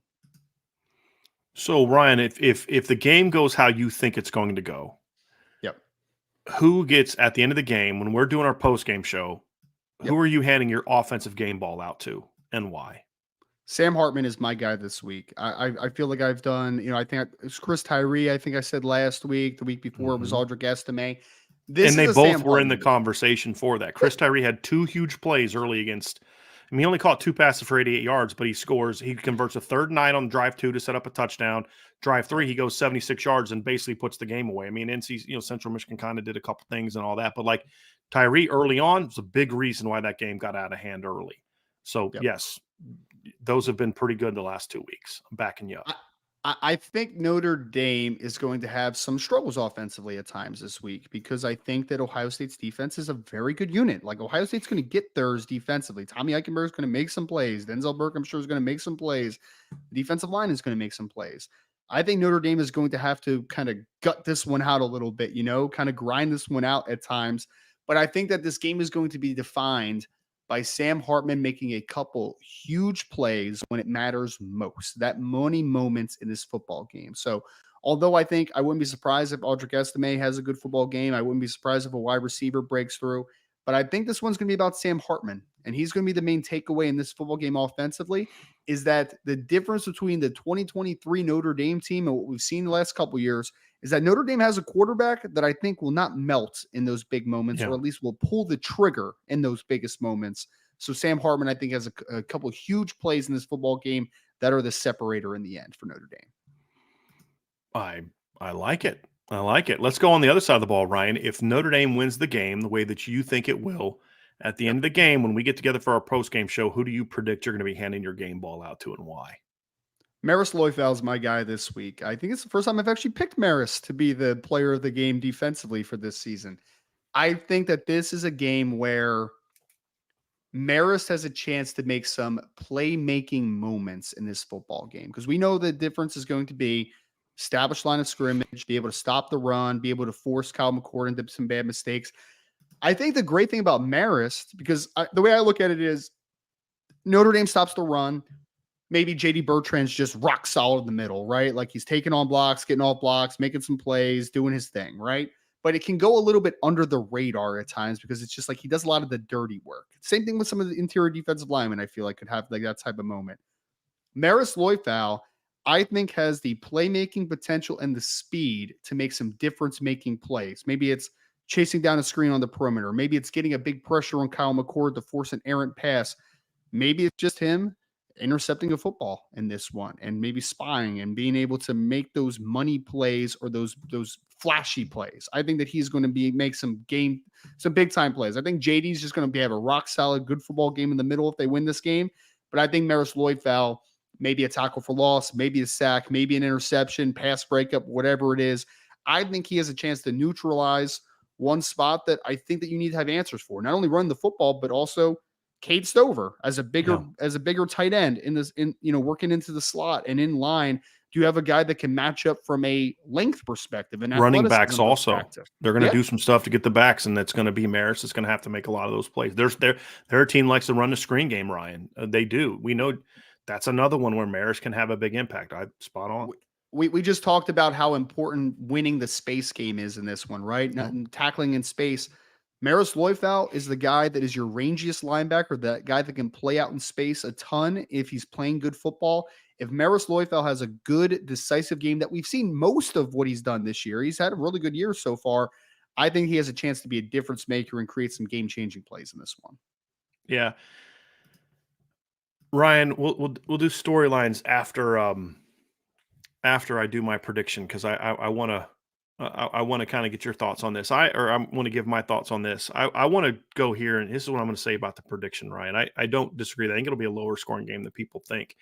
I think it's especially going to be a lower scoring game early. I just have a feeling that both teams are just going to defensively are going to come out flying around, creating stops. you have like a big play of each side will have like a big play or two to kind of sets up. I'm seeing like a 13-10 game in the first half, something like that. I do think the offenses get rolling a little bit in the second half. And with the big plays. And I really think this is going to come down to a trench game. And I think Notre Dame is going to be able to get it done. I'm going 31-27 Notre Dame. Part of me, Ryan, well, I'll get to that in a second. Yep. This prediction is based off of what the matchup looks like. And the reason I'm going 31-27 is because outside of the Michigan game last year, when Ohio State's lost, you've had to score to beat them. I mean, they scored 41 against Georgia in a loss. They scored 28 against Oregon 2 years ago, 27 against Michigan, 2 years ago. Even some of the games, like I think the only game that they've really been truly dominated and held under 20 in a loss was Oklahoma back in 17, 16, the year they lost at home to Oklahoma. Yep. Believe that's the last time that in a regular season game they've been held to under 20 and lost the game. So I think you've got to score to really beat this football team. And I'm not saying they got to score 40, but I'm going 31-27 in this particular game. I think it's going to take a while for Notre Dame's offensive line to assert itself. I think it's going to take them a little while to really get going, get comfortable, get a read on what Ohio State's doing. But that's kind of where I come up with my score, Ryan, is I think it's going to be a slugfest early. I think Notre Dame's going to be able to wear Ohio State down a little bit in the second half. That's going to open up some big plays. And I see it being a game where Notre Dame's up, 24 to – actually, I'm going to amend my score based on how I see it playing. I'm going to go 31-28 because I see it being like a 24-20 game, like you said. Notre Dame makes a big stop, goes down and scores. Ohio State comes back, goes for 2, right? So like where it's a slugfest and Notre Dame just has to make that one stop. It's 24-20 to where, yes, they take a 31-20 lead, but it's not like a game they've been dominating by double digits the whole game like NC State was. And then that's just kind of the thing that kind of puts it away. You've got to get that big second half stop, and I'm going with Notre Dame for being able to do that one in this case. That's my prediction on how I see the game matched up, Ryan. If it goes that way, my game ball, I'm with you. It goes to Sam Hartman. I just don't see Notre Dame being able to win this game without him making some big time throws. And maybe we give the game ball to the receiver who maybe makes the most plays or whatever. But I think it's going to come down to Sam Hartman's presence is going to be so important, not just for throwing the football, but if Audric goes off, like you said, it's going to be because Sam Hartman came out early and had success throwing the football, which then opens up what I predict happens in the second half, which is they start leaning on Ohio State a little bit. It'll be something along those lines. And so that's how I see the game playing out. Defensively, if Notre Dame wins this game, you're going to need safeties, and Maris is going to have to do well, JD. But I think somebody on the edge has to really step up and just make some disruptive impact plays. And I'm going Jordan Botelho on this one. Like, he's been pretty quiet this year from a pass rushing standpoint. He's been pretty good against the run, Ryan. I mean, he really has been pretty stout against the run this year, but he hasn't made a ton of impact in the pass game. I think that changes in this game. And I think we see the guy, and again, fingers crossed, I think we see more of the guy that we saw late last year against Syracuse and against South Carolina and BC when he just was just a disruptive force. Again, that might be a little bit of wishful thinking, but that's how I think it's going to go. I think he's going to have a big game, a couple sacks, maybe a strip sack, making some really strong plays on the edge against the run when Ohio State's trying to do their boundary runs and their boundary stretch. He's going to make some plays in that regard. So I think he's going to have a big game. But I could see Maris being that guy. I could see Riley Mills being that guy. I could see Xavier Watts being that guy. I could see Cam Hart, being that guy. They're going to need a lot of guys to step up, but I think Jordan's the one that's going to make those really big, important pass rush plays. It's going to be huge in this game against two tackles that honestly should not be able to block him for four quarters. If Notre Dame can't get some edge rush in this game, I'm going to be very concerned about their ability to go out and win some of these bigger games down the stretch, because USC is going to have better tackles than Ohio State. Clemson's going to have better tackles than Ohio State. Georgia's going to have better tackles than Ohio State. I mean, Texas is going to have better tackles than Ohio State. So if you're not able to get some sort of edge rush in this game, it could be a problem moving forward. Let me say this, Ryan. I have a strange feeling that at the end of the game, this won't be a Like, that's my prediction on breaking the game down and all that, but I just got this weird feeling that a lot of times the games like this, it just doesn't end the way we think it's going to end. Sure. Somebody kinda just pulls away in the fourth. Like, we think of, like, the LSU Florida State game. Yep. We all talk about how, "Oh, man, Florida State dominated LSU," and it's like, LSU led at halftime, and if it wasn't for getting stopped inside the 5, might have led by 10 at halftime. You know what I mean? Like, Then a team catches momentum in the second half, and it becomes a yeah, little and just lopsided. Yeah. rolls it a Yep. little bit more than you think it does. Like to me, it's kind of like the Wisconsin game from 2 Yep. years ago, right? Like, that was way different than the NC State game. 41-14 or something like that, right? 13, yeah. It 13, was yeah. like the NC State game, Notre Dame won the game ultimately like they should have. I mean, they were, as I broke down, they were winning by double digits for like over 36 minutes of that game. Over half the game, they had a double-digit lead. And then they did in the second half what they're supposed to do. The Wisconsin game was more of like that back and forth battle, and then Notre Dame Yep. poured it on late. I could see something like that happening one way or the other. But I do believe that for most of this game, it's going to be a very competitive game, if I not agree. the entire game. Yep. But I don't see this being like the Clemson game last year. I just don't. I think Ohio State is better at quarterback. They're much better at receiver. I don't anticipate there being 40-mile-an-hour winds, that type of thing. Like that can somewhat limit those pass plays. I think this is going to be a dogfight. But I just kind of got this weird feeling like just sometimes in these regular season games, just the ball bounces a certain way for one team over the other, and they end up steamrolling. And I'm hoping that the team that takes advantage of that is Notre Dame, right? Sure. But that's just sometimes how these games tend to go, where Yeah. the final score is not necessarily indicative of how the game got played for most of the game. So I could see that.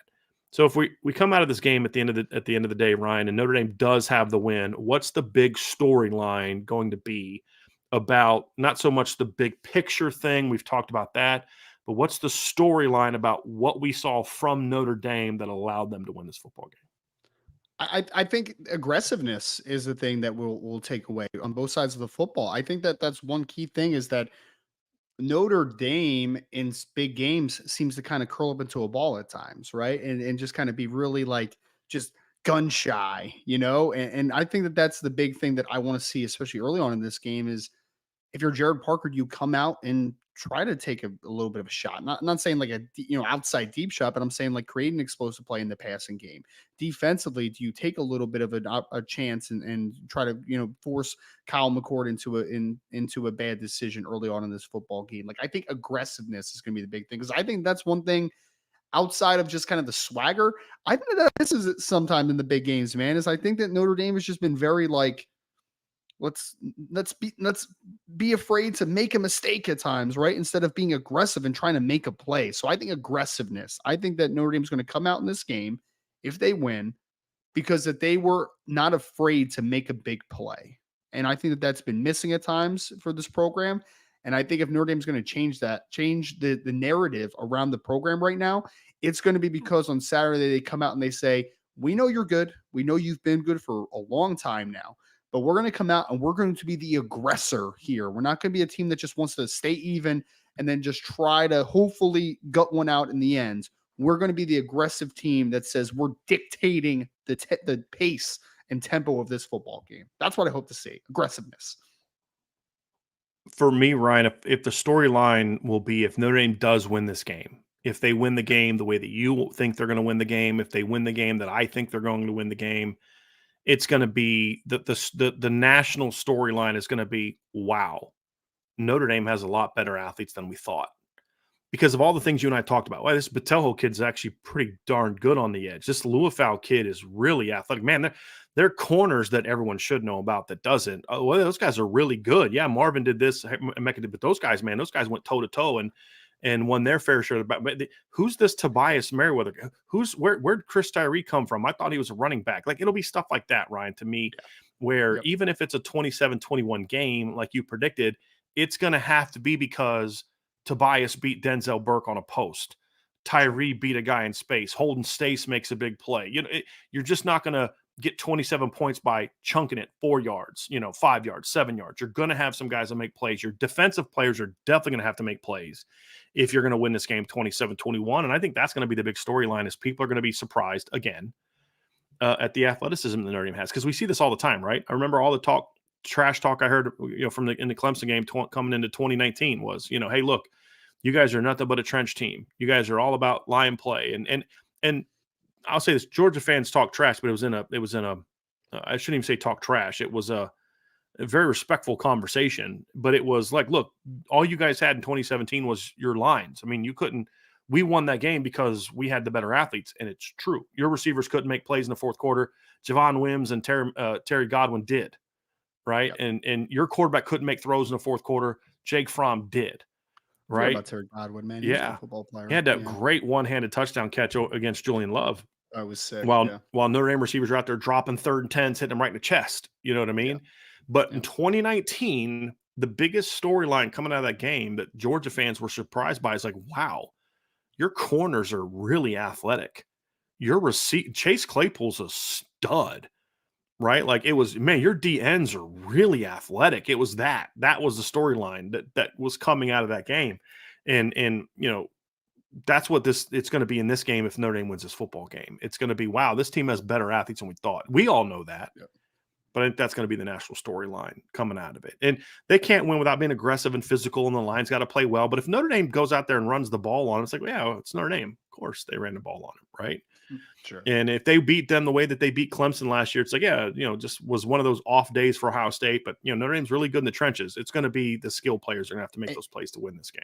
And if they win that way, it's going to be Notre Dame's the same, just maybe a little bit better at what they usually do, and Ohio State's not quite as good. That's going to be that. If Notre Dame wins like that, that's the storyline right there, Ryan. It's this isn't as good of an Ohio State team as we thought.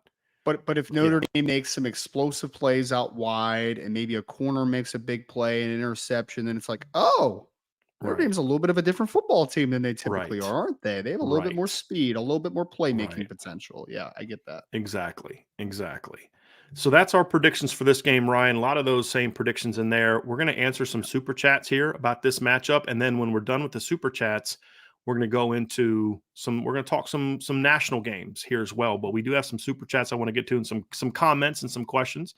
Did have a comment here from OC Irish fan. He says, IB Nation, this is what we've been waiting for the past 30 years. Coach Freeman has reshaped and installed a mindset to produce and deliver championship quality teams now and for the future. Well, if that is true, OC Irish fan, this is the game where it becomes evident, right? Yes. Because Marcus Freeman, we're not all clamoring for Marcus Freeman to restore Notre Dame to its former glory so that they can beat NC State and beat Central Michigan, right? That's the minimum of what you're supposed to do. When you're the head coach of Notre Dame, the expectation is that you win these games. That's the difference. And they're going to get their shot to do it. Agree. Yeah, the super chat from here we go, Ryan. Let's get rocking here. Go couple super chat and then a comment from Paul Gard. Paul Gard says, and Paul, thank you so much for the super chat. Very much appreciated. Season ticket holder went to every home game for 36 years, moved to Arizona in 2015, went to the Fiesta Bowl that year. 88 Miami was last time I was excited for a game. I disliked Ohio State very much. It's kind of wild, Ryan, but I mean, there's a lot of, I think that's the Marcus Freeman impact going into the game. We're going to see how people feel coming out of it, whether it's confirmed or they're just like same old Notre Dame or whatever. But that's the excitement that Marcus Freeman has generated, is the fact that this is the most confident, like genuinely confident that Notre Dame fans are going into a game like this. There's no doubt about it. Yep. Paul also had a comment, Ryan, as well, that I'll give him, since he did give us a big super chat, and give him this one as well. Very much appreciated. So tired of Ohio State. I don't even want this to be close. Let's play up to their potential and dominate.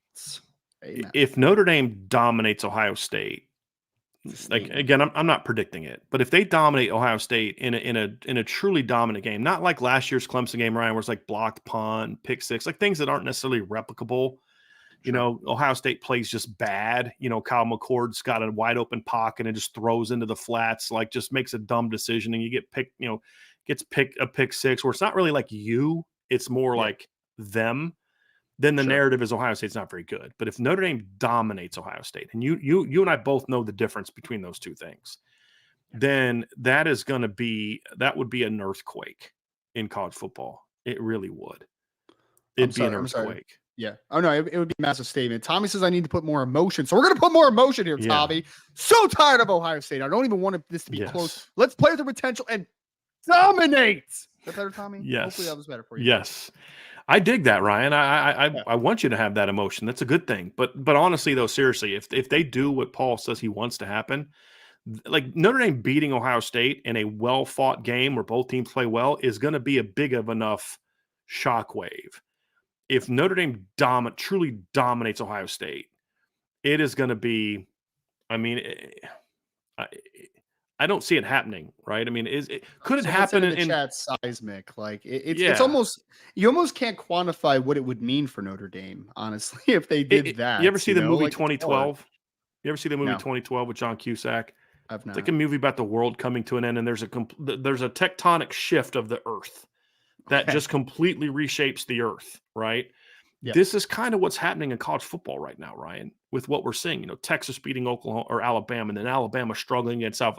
Like Alabama looks like mortal for the first time in forever, right? Where they were mortal in past years, but it was like, you know, barely lost to LSU, barely lost to Tennessee, and you know, they're down years 11-2, and you know, they're still really good and those type of things. And you know, Clemson gets beat by Duke.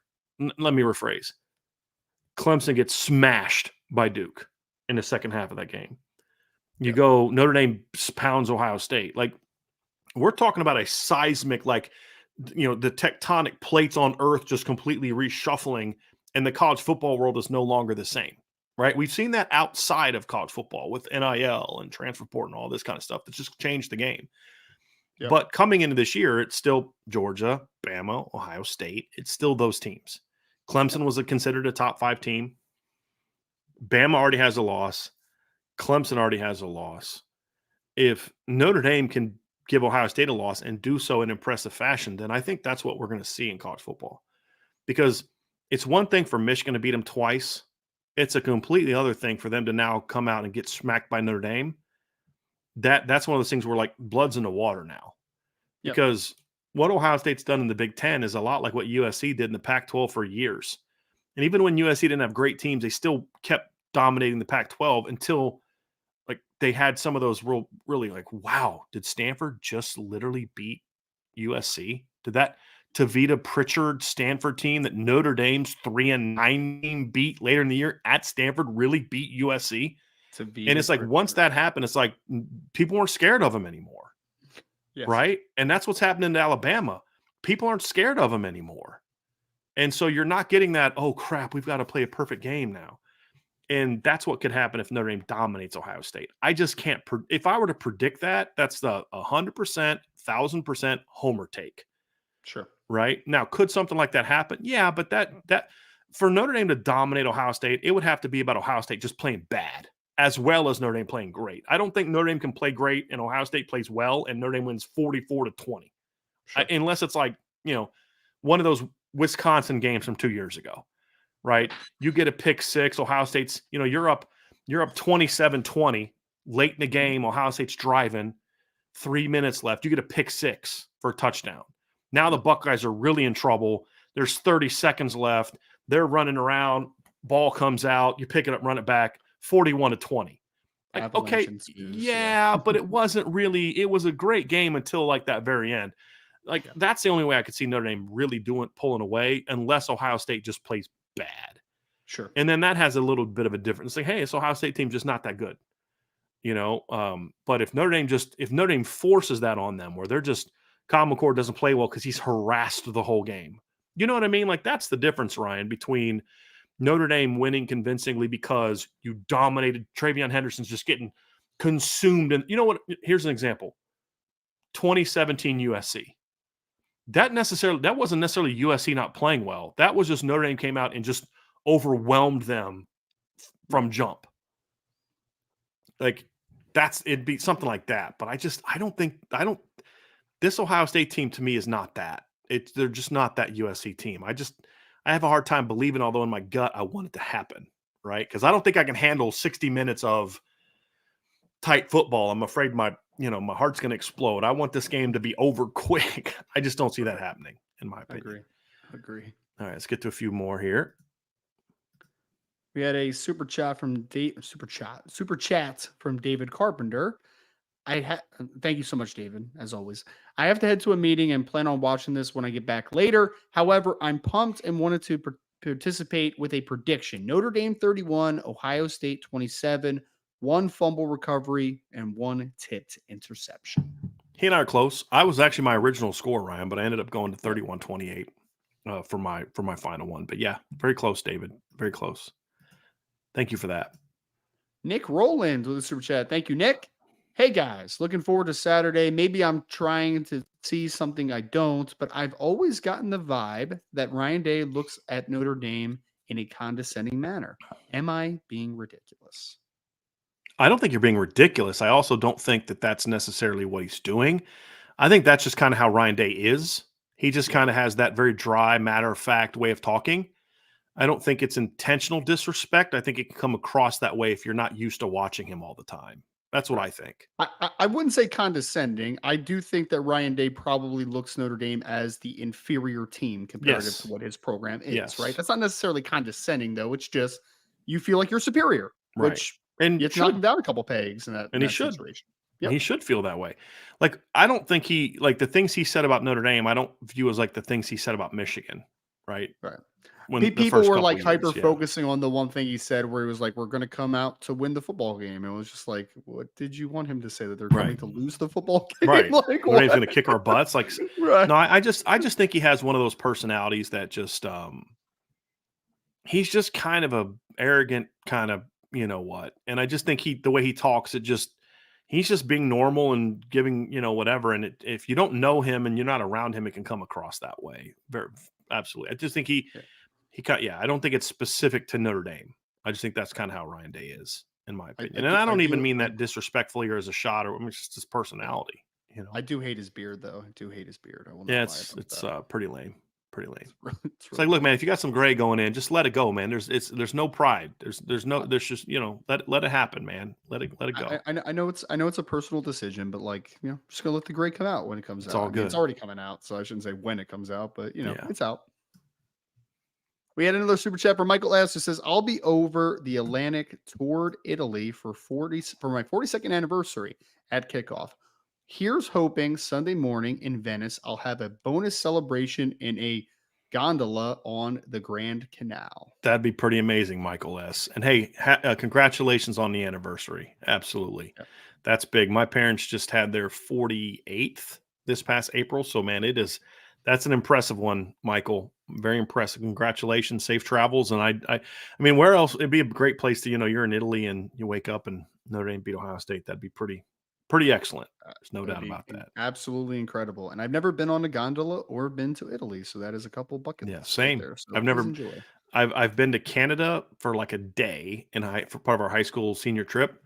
And I've been in Mexico as part of a cruise. I've been in Belize and Honduras as part of a cruise. And then I went to Barbados for our honeymoon. I've never been to like Europe, Asia, Africa, Australia. My wife was in Australia. It was actually like right when COVID hit in 2020. So there was like some concern if they'd like let her back into the country. So, but yeah, man, never been. Congratulations. My wife says it's beautiful there. She's Italian. So of course she's been there. So, yeah. All right, let's get back to some more here, Ryan, before we get to our game previews. Benjamin White says, say it loud, say it proud. The Irish are going to win. I love it. Thank you, Benjamin. Appreciate you. Michael S. with a super chat. Thank you, Michael. Says, Ryan Day in a press conference seemed very confident, almost dismissive of Notre Dame capabilities compared to Ohio State. I saw that. And again, I can see why people would take it that way. I don't think Ryan Day has a great deal of respect for Notre Dame, but I just think that's how he communicates. And honestly, he shouldn't have if you're an Ohio State fan, you're looking at it like this. We didn't even play that well against you guys last year and beat you 21-10. And that's true. Like, part of it was Notre Dame playing well, but part of it too was just Ohio State didn't play great either. And so I would not have a lot of respect for Notre Dame if I was him either. Now Notre Dame's got to go out there and earn it. Respect is earned, right? And Notre Dame hasn't earned it in this type of stage, just like Michigan didn't earn that respect. Why does Ohio State have a different opinion of Michigan now, as far as the football team? Not the rivalry and all that, but just the football team. Why? Because Michigan earned it. Sure. They were contemptuous of Michigan because why? They beat them for like what 14 out of 15 years. And the only year that they didn't beat Michigan was like the Luke Fickell year between Tressel and Urban Meyer. When they were like But Michigan said, okay, whatever they did, we want you to respect us. We're going to earn it. Notre Dame has to earn it. And that happens on Saturday. We had 2 super chats from Paul Olmstead. I think he wanted to get to his second question. We appreciate you for both of them, buddy. But let's go ahead and get to his second one where we can answer his question. Paul says, if Audric Estime gets over 100 yards, does Notre Dame win? I would say yes, because that means that you're able to establish a running identity, which means you're probably able to throw the football as well if you're able to run that well. So yes, I will say yes, they win the football game. I would lean towards that unless the 100 is like he has 105 yards and he has like a 75-yard touchdown run. Right? Because like I said, look, 175-yard touchdown run is great, but UMass had an 82-yard touchdown run against Notre Dame in 2015 and lost by 40. Right? Sure. Like if it's 100, if it's 115, 120 yards, because it's just, his longest run is like 20.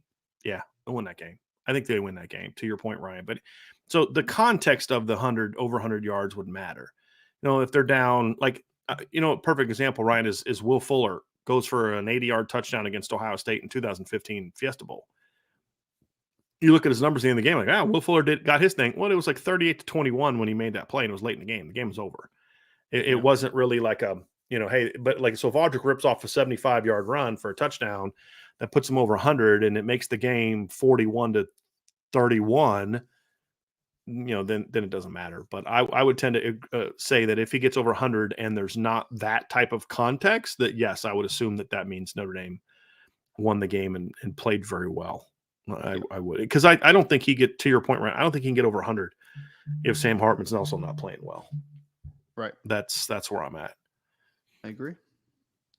We had another super chat from Michael S. who says, when did JD go out with the injury in the North Carolina State game?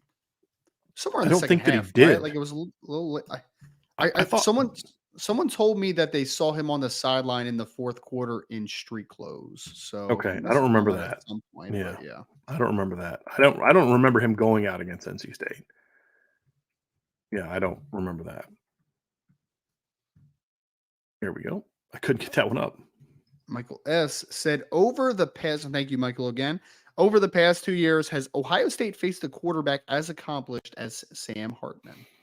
First of all, Michael, I just want to say, man, you're going to go on your 42-year wedding anniversary trip, man. You need to be saving that dough for when you're on your trip. Has Ohio State faced a quarterback like Sam Hartman? Well, I mean, they faced Stetson Bennett last year. That's a. We're just talking about like full resume, like accomplishment. Yeah. I mean, Stetson Bennett was defending national champion. I mean, that would be one.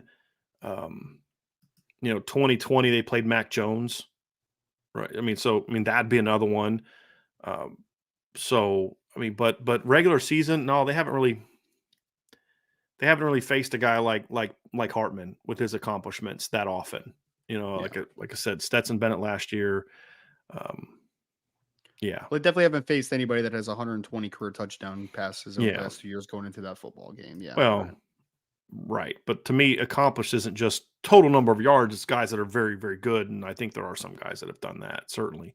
But nobody's faced a guy nobody in current college football has faced a guy that's just as seasoned Sam Hartman because of the NIL, because of the COVID stuff. If it wasn't for that 2020 COVID year, Sam Hartman's in the NFL right now playing for somebody. And then the last super chat here. Eric O'Brien said, landed in Chicago this morning and just got to South Bend for the first time. Let's rock. Go Irish. Thank you for super chat, Eric. Appreciate it, man. Absolutely. I had 2 questions here, Ryan, we're not doing a traditional mailbag, but 2 things I want to just kind of briefly touch on. We've got one from Weir and our Marshall. He says, Brian, I think there's some valuable lessons from Georgia versus Ohio State. Georgia exposed them in several areas offensively. Does Parker take a similar approach? Look, I get where you guys are coming from. People have asked us about Michigan last 2 years. At the end of the day, Notre Dame's got to be true to themselves, right? Like, and this is a different Ohio State team. Like last year, Ohio State in the last 3 games of the year gave up something like 320 yards per game through the air in their last 3 games. They gave up over 300 Maryland. They gave up almost 400 to To Georgia, they gave up like 280, something like that, to Michigan. This is a different team. I mean, it's not just the personnel's not all that different, right? I mean, got a new corner who's a decent player and some younger guys in the rotation, but it's just they're a different team. They're in year 2 of the system. They're doing things differently now. They're not blitzing and pressuring as much as they were last year. They're just a different team. And so you can learn some things from maybe some personnel vulnerabilities, but like let's say that Georgia was able to pick on this particular DB. Well, what if that guy's a lot better this year? Right? Like if you're watching film of Notre Dame last year, who's the one guy on their front 7 that you want to go after? Marist, right? Like I'm going after Marist. Now, okay, do that now. I'm like, okay, yeah, do that now. I dare you to do that now because Marist isn't that same guy from last season. Right. And so, Jaden Mickey's a guy that if I was watching film of last year, I'm going to go at him. He's been a lot better this year. So they're a different team. So you're going to look at things schematically. There's lessons to learn, but Notre Dame needs to spend more time focusing on what has made Ohio State so good in the first 3 games as opposed to trying to pull things from Georgia and Michigan, because it goes back to this, Ryan. Notre Dame needs to just play their game. Their game. Georgia's strengths are different from Notre Dame's strengths. Michigan's strengths are different from Notre Dame's strengths. You can't just replicate what those other teams did. Otherwise, everybody would try to do what Michigan did, and Ohio State would lose all the time, right? But Michigan had the ability to do that because of the personnel they had, and that's just who they are. Notre Dame just has to play their game. Do what you do. Take advantage of your talent and take advantage of the matchups that you have that may be different from what Georgia did or what Michigan did in those type of areas. Audric Estime is a completely different type of running back than Blake Corum and Donovan Edwards. He's a different type of running back. So you're not just going to replicate, well, just go run those plays that Michigan ran in the 4th quarter. Okay, yeah, that'll work as long as you can get like 4 60-yard touchdowns beforehand, because that's what softened them up for Donovan to have those 2 big runs in the 4th quarter, right? He had like, 160 yards on 2 carries in the 4th quarter, right? So it's just not that simple. They need to play their game.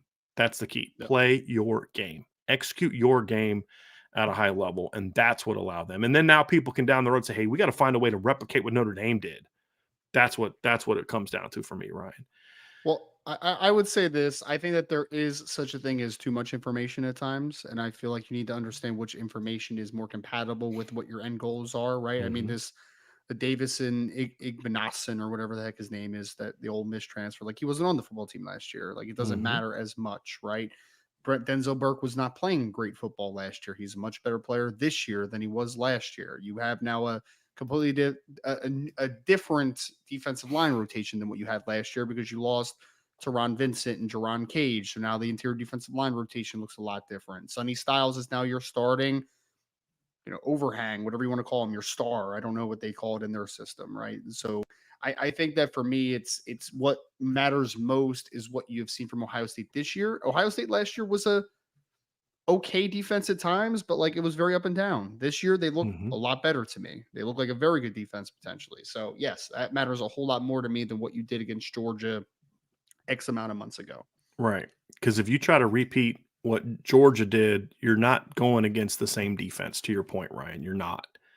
And you're going to be in trouble. Just kind of like imagine if somebody said, "Hey, how do you stop Notre Dame?"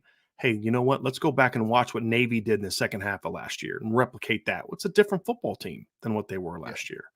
Yep. It's just not going to work. Like if Ohio State's whole game plan is built around what worked against Notre Dame in the opener last year, then they're going to have trouble. But that's not what their game plan is going to be built around. It's going to be built around who Notre Dame has been their first 4 games. That's what it's going to be built around.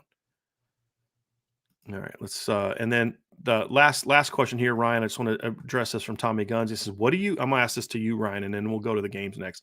What do you guys think we need to be done more? Run to set up the pass or pass to set up the run? I think we'll have to pass first. And I think this is kind of in line with what you had said earlier in the show, right, Ryan? Yeah, well, I think that for me, Tommy, I think that Notre Dame, I think what Ohio State settled into the groove last year against Notre Dame because Notre Dame was trying to run the football on them, and understandably so. And Ohio State said, nope, that's not going to work. So then you were dealt with now let's try to throw the football out of necessity more than the what you customarily would want to do. So I really think that this is a game where you kind of loosen up that front a ton, because I do believe that we'll see a lot of Sonny Styles early as that overhang defender. So you're basically going to have 4 down linemen, then you're going to have those 3 linebackers, and then maybe you sneak a Josh Proctor into the box a little bit as well, as kind of a little bit of a bigger safety.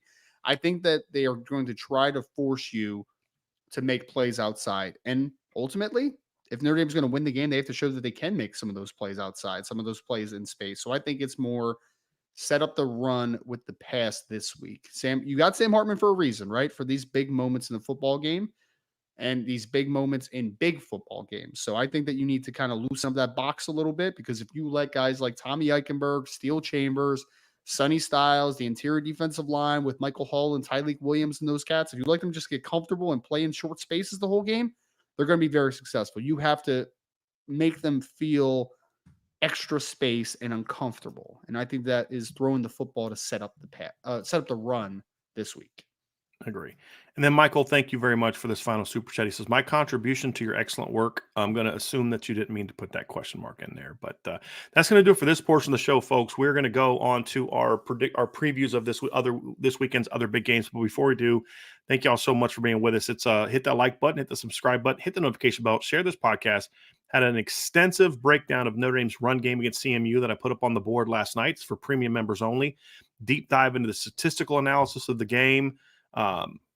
And also had a breakdown, Ryan. I'm not sure if you had a chance to look at it yet, but I broke down what Notre Dame did with their power concepts that I really liked in the game, why it was imperative that they get the 11 personnel run game going, which they finally did against Central Michigan. And I showed why it was important to get that going.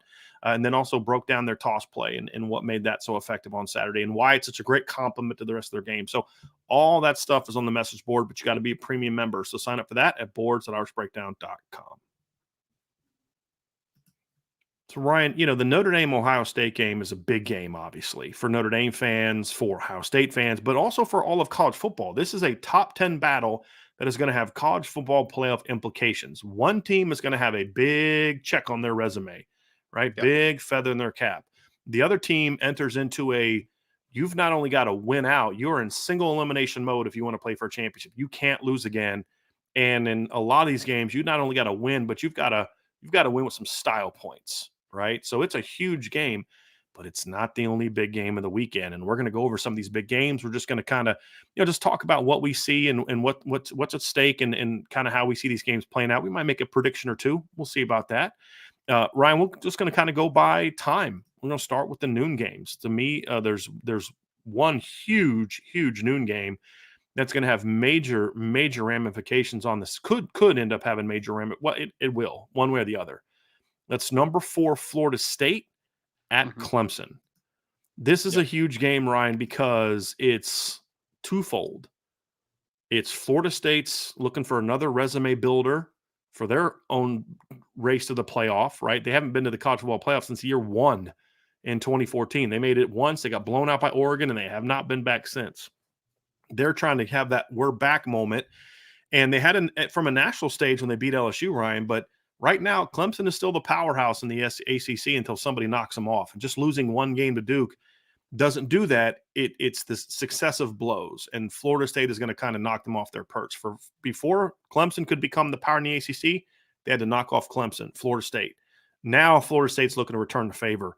Huge game. If Clemson wins, okay, they had a bad first game, but they're back, and now the ACC is up for grabs. This is going to be a huge matchup, Ryan. And is this the beginning of the end for Clemson? Did that already start? And is this the final, death blow to the Clemson program? There's a lot of big picture stuff at stake in this game, Ryan. I think that this is going to symbolize that this is a very chaotic year of college football. Is what I think that there's a lot more parity than there has been because of the quarterback play across the landscape. I think that there are just some teams that have typically been great that have still some major question marks, including Clemson as one of those teams. But I think that this is one where I remember after Florida State had beaten LSU the first week, everyone in this chat and on Twitter and on the message board was like, wow, Clemson stinks. Florida State's fantastic. I'm just like, guys, it's the first week. Like, let's settle down a little bit. I get it. I'm actually going to take Clemson in the upset for this one. I get, we'll call it an upset here, even though it's at home. 27-24, because I just think that there was a little bit of overreaction, and we have kind of just skated past that like Florida State looked pretty bad last week against Boston College, man. Like they have been great since that victory. I mean, they've showed that they have some warts that they still need to get through. And I think Clemson matches up in a couple key areas. I think that Clemson defense versus the Florida State offense. I think that Clemson has at least one outside corner in Nate Wiggins that has a chance to at least, make guys like Keon Coleman and Johnny Wilson work for their yardage, right? Like it's not going to be an easy game. And then I think the game ultimately comes down to defensively for Clemson, Barrett Carter and some of the more athletic linebackers working against Trey Benson and Jordan Travis in space. If they're able to just kind of keep things in front of them, not create a bunch of explosive plays, I think Clemson could eke out with a close, hard-fought victory, and they can do enough offensively. So I don't think necessarily this is an indicator that Clemson is back. I don't think this is even saying that, that Florida State's a farce. Like, I don't think that either one of those things are true here. I think that this is the 2023 season is just going to be a chaotic year in college football, man. And I think some conferences are just going to kind of eat each other up a little bit. I think that Clemson gets on a better track against Florida State and is able to pull the upset. If they don't, they're in trouble. I mean, they're in a lot of trouble. And for Florida State, Ryan, you talk about what they've done. To me, Florida State for a game and a half looked phenomenal. Second half against LSU, and Southern Miss is a quality football team for that level, and they obliterated them. But they looked like crap in the first half against LSU outside of their first drive. Is dumb turnovers, dumb mistakes, sloppy football, penalties, and they looked terrible last week. And that's it's September. I mean, that's really what it boils down to. That's why people don't need to make overreactions. I've pointed this out this season. I pointed it out after week 1. Ohio State's over, and because they barely beat it, because they only beat India by 20. It's like, guys, I remember the last time they won a championship, they lost by 2 touchdowns at home to Virginia Tech, who stunk, right? Like the Clemson's first championship team, they lost in November to Pitt at home. Like it's not one game, but if Clemson loses to Duke, plays really bad the next week against like Charleston Southern early on, and then comes out and gets beat at home by Florida State, it is a changing of the guard moment. It is, because not only is it changing the guard on the field, but it's going to really hurt Clemson on the recruiting trail. Really hurt them on the recruiting trail. But a win to me is sort of a, hey, we're not dead yet moment from Clemson. That could get, and now, his whole Roy stuff comes back, because now it's like they are being overlooked and disrespected now. And that to me is when Dabo's most dangerous. When his team is being genuinely disrespected and counted out, that's when to me Dabo is his most dangerous. Right. So it's going to be a very, very, very interesting game this weekend. A couple other big games, Ryan. The 3:30 time slot is jam packed with great games this week. Even some games that aren't big games we're going to break down. I mean, that 3:30, you've got Texas Tech, West Virginia. You got BYU, Kansas. I'm really looking forward to seeing what Louisville can do. They're off to a 3-0 start. Maryland, Michigan State's going to be an interesting game, with Maryland off to a 3-0 start so far. But there's 3 big ones, and we're going to talk about a couple of them right now. And 2 of them are in the Pac-12. Colorado plays at Oregon. Yep. I still don't know who Colorado is. I don't. And because we don't know who some of the teams they've beat are. But I'll say this. I learned a lot about Colorado's mental toughness last weekend, because they should have lost that game, and they didn't. And when they got pinned inside the 2, you're like, man, they're not going to win this game. And Shedeur Sanders showed me that kid is ice cold. Man, he was beat up, and he just came out and said, hey, now Colorado State may not be that good. We don't know yet, but those receivers were pretty good. But what Colorado State was able to expose last week, Ryan, was what you and I have been saying for a while. They have some individually great players, but their roster as a whole still has a lot of concerning areas. Offensive line being one, and their defense being the other. And Colorado State exposed that a little bit last week. And so, but everybody's just saying, well, Oregon's going to thump them. And I'm like, did you watch Oregon against Texas Tech 2 weeks ago?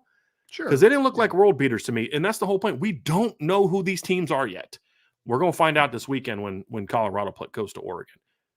Yeah. Well, I think Oregon is just a significantly more deep and talented football team than Colorado right now. Because I think that we're on the same wavelength of Colorado, as in the top shelf talent is very good. I mean, Shedeur Sanders has played great football.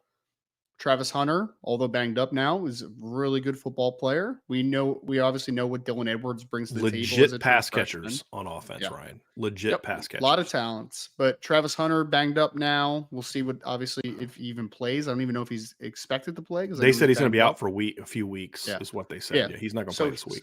So you're down one of your top notch guys, which means that you're now starting to work into the depth a little bit more than what you had been doing previously. I mean, that kid was playing 110 plus snaps. That's it right there, though, Ryan. When you lose Travis Hunter, you don't just lose a really good receiver. You don't just lose a really good corner. You lose two of that and one player getting injured. Yeah, that hurts. And I think that now that you get into the depth a little bit, I think that you're going to see that this Colorado team has warts. They do. I mean, Colorado State was not a good team last year. I mean, you're right. Maybe they'll be a much improved team this year. We don't 100% know that yet. But it was still a game where I think that you saw that Colorado has a lot of room to grow here. They're not that team yet. They're not a team that is going to be contending for a Pac-12 championship this year, in my opinion.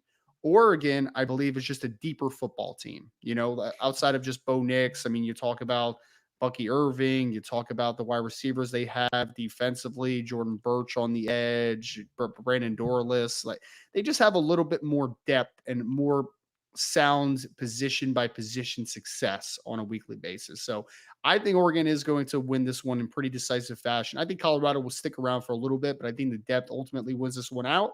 I had 38-13 Oregon wins in this one that I think will appear a little bit more lopsided than it actually was. I think that Colorado is going to hang tough in this football game for a little bit, but the Oregon depth is just going to win out in the end.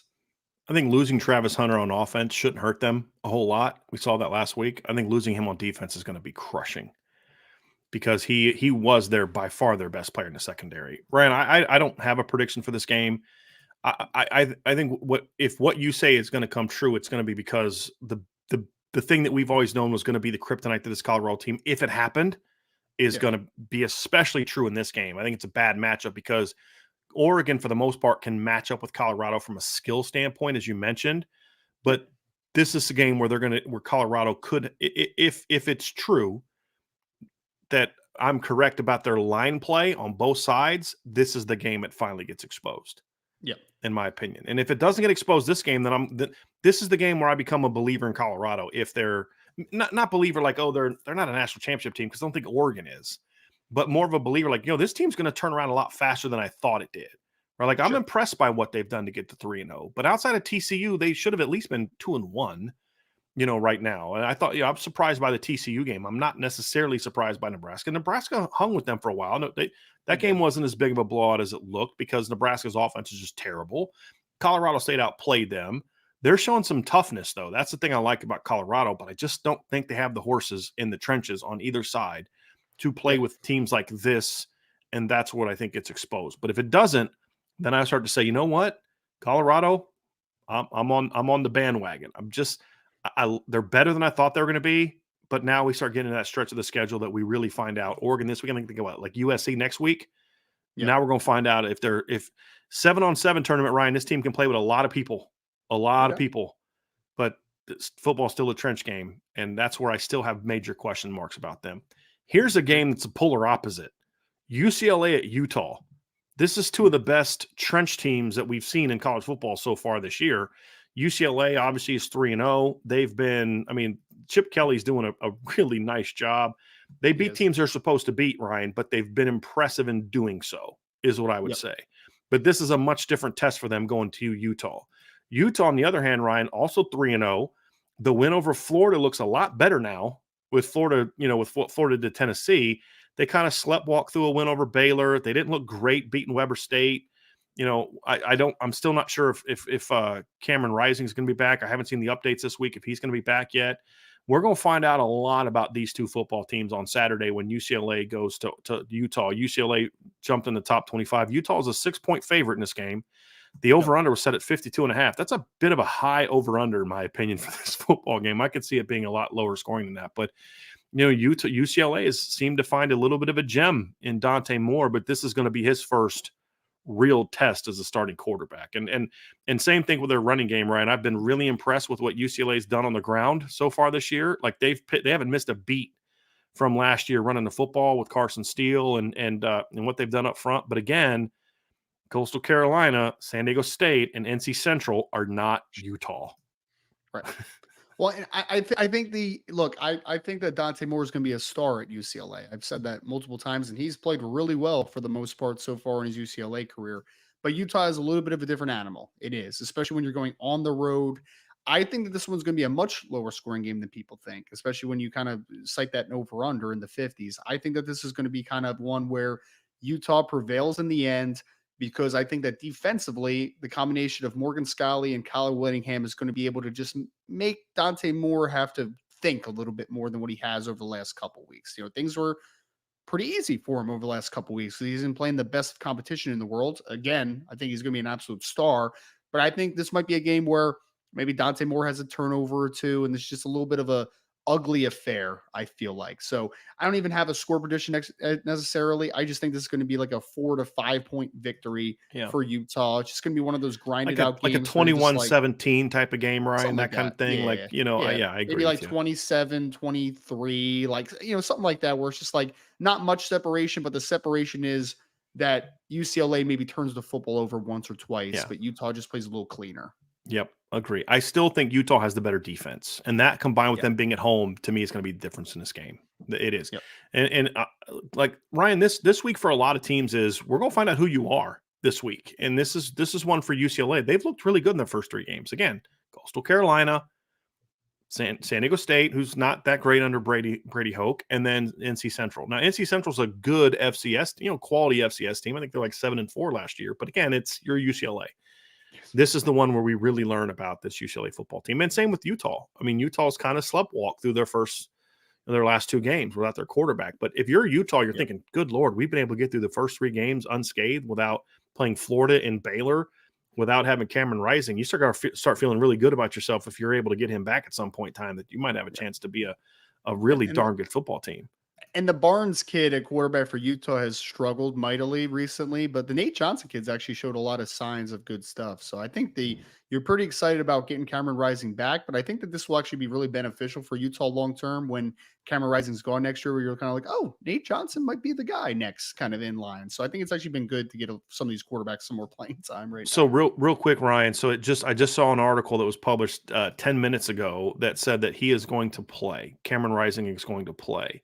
To your point, however, Nate Johnson has done things in a way as a runner and a thrower that I think you can still kind of use. You can still kind of do what you've done, but instead of the Barnes kid, you have Cameron Rising, which means you don't have to necessarily throw Cameron Rising completely out there and take the full boat. You can still kind of mix it up a little bit in these couple games and allow this Johnson kid to continue to be that change-up quarterback until Cameron's, he's back and healthy. He's got his conditioning back up. He's got his timing back up and all those type of things. I think that's been a big revelation for them so far this year, is that, hey, when Cameron comes back, you don't have to necessarily just stop doing what you've been doing. Maybe eventually you will, but this can be a part of what you do, at least until you feel Cameron's back, completely back. All right, let's go to the really big 3:30 game, because this is not just about 2023. This is, this could be a potential seismic game. Number 15 Ole Miss at number 13 Alabama. Yep.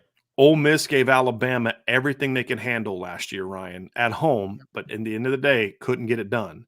Ole Miss has been an interesting team so far this year, Ryan. I actually like a couple of their wins so far this year. Obviously, they beat Tulane. It was a much closer game than the 37-20 score, and Tulane didn't have Michael Pratt in that game. And then they thumped Georgia Tech this past weekend, and Georgia Tech's looked okay.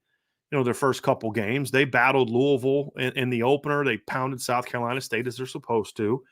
The thing that surprised me the most has been Ole Miss's inability to run the football outside of the quarterback runs. Quinshon Judkins is yet to get to 100 yards. He's averaging like 3-something a carry. They've really relied on Jackson Dart. That's fine to do against Louisville. It's fine to do against Tulane, but can you beat Bama that way? That's going to be a big question. And then can Jalen Milroe being back in the lineup give Alabama that emotional spark and playmaking spark to get them back on track? Or do we see the end of the Alabama dynasty? I mean, to me, that's what's at stake this weekend. If Ole Miss goes to Tuscaloosa and beats Bama, I think that's what we're going to see. I just don't think that's what we're actually going to see this weekend. That's my feeling on the game, Ryan. What say you? I'm out on Alabama, man. I'm out on them. I am. I'm not as. This is more my feeling on Alabama than it is on Ole Miss, because I think that Ole Miss is a good football team. I'm not necessarily sold that they're like an incredible football team, Sure. but I think that they do have some key components. I think that Jackson Dart has looked a lot better so far this year, as far as being a little bit more of a sound decision maker. Interceptions and turnovers were kind of his peccadillos last year of kind of things that kind of set them back a little bit. I really think that for me too, like that defense, they need to find a way to figure it out more consistently, because I think there's a lot of good players on that defense for Ole Miss. I just think it hasn't been consistent for whatever reason, right? And Alabama, like I have so many question marks, and it's not just the quarterback position. I think that the offensive line has struggled. I mean, they've given up 5 sacks in each of the last 2 games. I mean, they have not looked very good. They're not pushing people around either, Ryan, like we thought. Like I thought they would. And when I say we, bring you into this, I thought they were just going to move people this year up front and get back to being an old school Bama team, and they haven't at all. And I think defensively too, like they're missing something defensively as well. They have good players, but that's the one thing we talked about this summer, Ryan. That's why the Kevin Steele hire was terrible. Yeah. And now they're saying like he's not really calling play, but that says so. Like to me, this is that right there is ultimately what's going on at Bama. They have no identity. Like who are they on offense? Yeah, I agree. Who are they on defense? It's just a bunch of talented players that you're trying to put it all together. And I never thought we'd see that from an Alabama team under Nick Saban. But that was the danger that we discussed this offseason, was Nick Saban took some major gambles with his coaching hires. Major gambles. And I thought the reason to bring in Tommy Rees is to go back to what, to get yourself back to what Alabama was back in the day. Because why would you bring Tommy Rees in if your goal wasn't to run the football? Because that's the thing that Tommy Rees has done, right? He's had teams that have run his 2020 offense could really run the football. His 2022 offense could really run the football more often than not.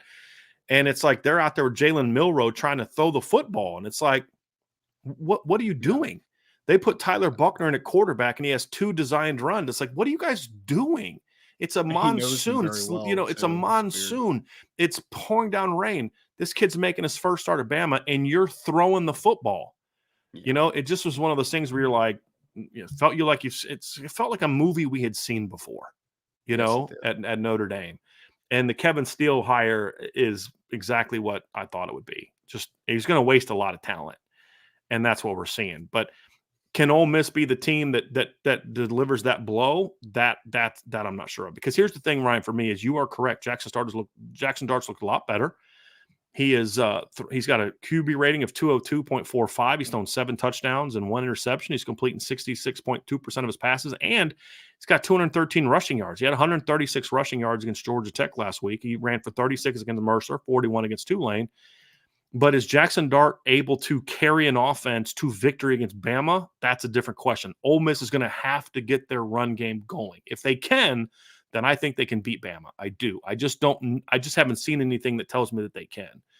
But if Bama wins this football game, then we'll get the whole, they're okay now. Jalen Milroe's back. That's why they shouldn't have gone to Tyler Buckner. We'll hear all that crap, right? I think if Alabama wins this game, though, it's kind of ugly. Like I feel like they'll win an ugly game if they do win. Like I don't see Alabama like blowing them out. Like I don't see that necessarily. Like I think either it's a close win for Alabama, or it's a little bit like I predict. I think it's going to be like Ole Miss 34, Alabama 27, where maybe they score a field goal kind of late to try to, push it to a 1-score game. And then you're trying to play that game. And it's a little bit too late at that point. So I don't know, man. Again, this isn't as much about Ole Miss. I am just out on this Alabama team. They don't have an identity on either side of the football, to your point. And I just think that I don't know what they're good at. What are they good at? I have no idea. What are they, Ryan? I'm going to go one further. What do they want to be good at? Yeah, well, yeah, exactly. Like here's the thing, Ryan. Like it'd be one thing if hey, we're out here trying to establish something and it's just not working. Right. But I don't even know what they're trying to establish on either side of the ball. Like, who do you want to be? Like, I don't even know what they're trying to do. There's no rhyme or reason to what they're doing. It's a problem. But I'm not ready to write off Nick Saban's historic career just yet. But this could be the game that kind of starts this, because look, I mean, to your point, Ryan, if you lose at home to Ole Miss, and now Ole Miss is a good football team, but as you mentioned, they haven't really beat anybody yet. If they'd have beat Tulane 37-20 with Michael Pratt, I'd be like, you know what, it's a pretty good win. They did. Win, yeah. And it was a much closer game than 37-20, in my opinion. But they got to go to Mississippi State next week, at Texas A&M, home against Arkansas, home against Tennessee, home against LSU, at Kentucky, home against Chattanooga, at Auburn. I mean, if they're not good enough to beat Ole Miss at home, there's a couple more L's on that schedule potentially, Ryan. And that's the thing that kind of starts getting a little bit scary if you're an Alabama fan, is if you lost to Ole Miss at home, it's not a given you're going to beat Texas A&M in a couple weeks. It's not a given you're going to beat LSU, get your rematch against LSU. And by the time you get to the last game of the year and Hugh Freeze has got that team a whole year under his belt, let's not forget Hugh Freeze has a couple wins over Nick Saban. And if that's it, because it's like what I said earlier about we were talking about like USC and some of these other teams, Clemson. The SEC, man, they smell blood in the water. There's blood in the water right now. You know what I mean? Yeah. And they played. Didn't Ole Miss kind of been known as like the land sharks and all that? Isn't that who Ole Miss has been, right? They were. And there's blood in the water, man. And can Bama survive it or not? And that's what this weekend's going to be big for that. Some very fun evening games too, Ryan. A couple in particular, we'll just briefly mention Arkansas at LSU. Bad loss for Arkansas last week. Really bad loss for Arkansas last week. BYU, baby. Yep. And then LSU had a very convincing. I made 2 upset predictions last week. Went 1 for 1 in them. Got Florida over Tennessee correct. Did not get Mississippi State over LSU. LSU came out in that game from start to finish and dominated Mississippi State. Now they're gonna get a chance to kind of get some momentum back at home against Arkansas.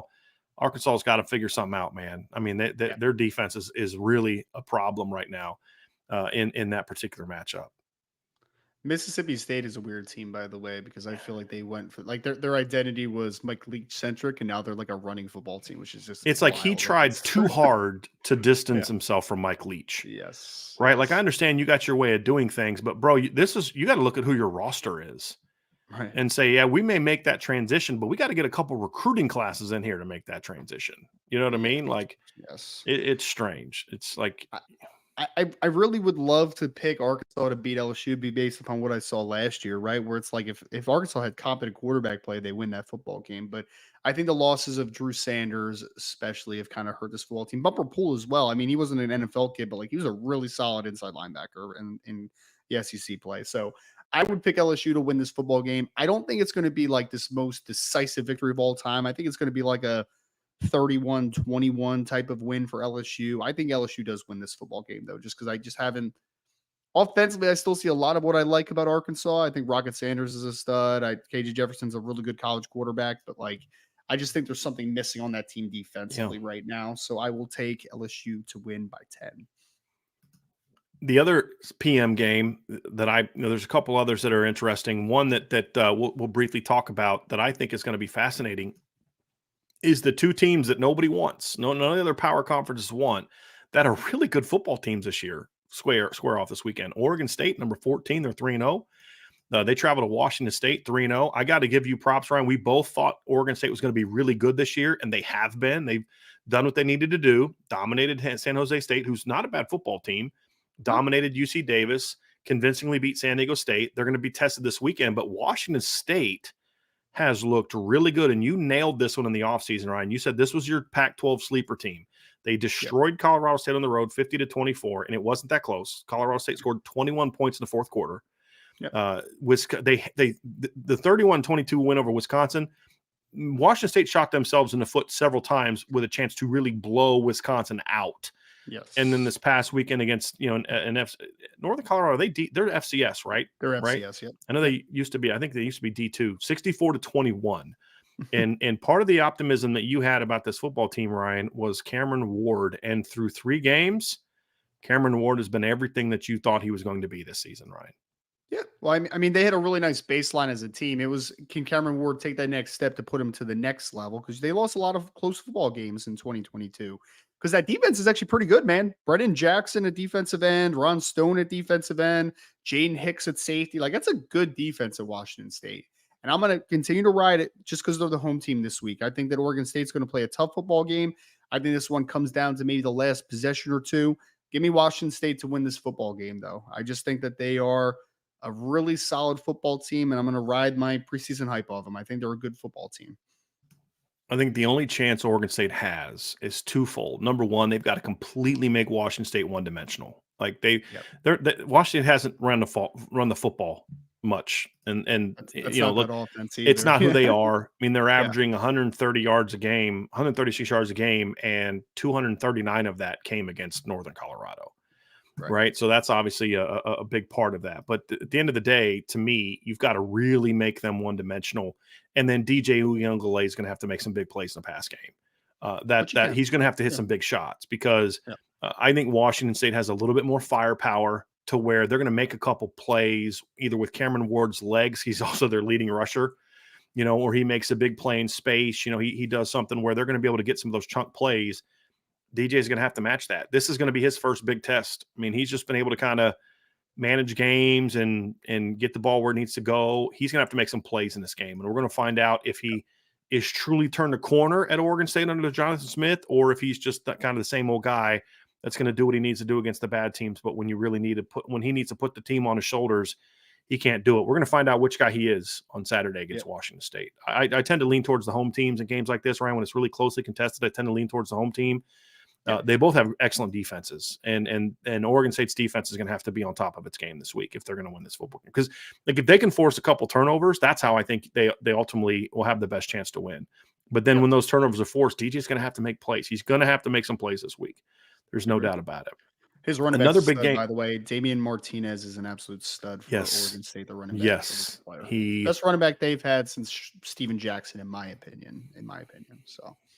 Yeah, I mean, I know they've had kids that have yards, but no one's been Jamar as good Jefferson as him. Was really good, but no one that's been as there's yards, Ryan, and then there's are you dominant, right? And that's the thing. Yes, he's been very good. That kid's like 6'2", 235, and just he's tough, man.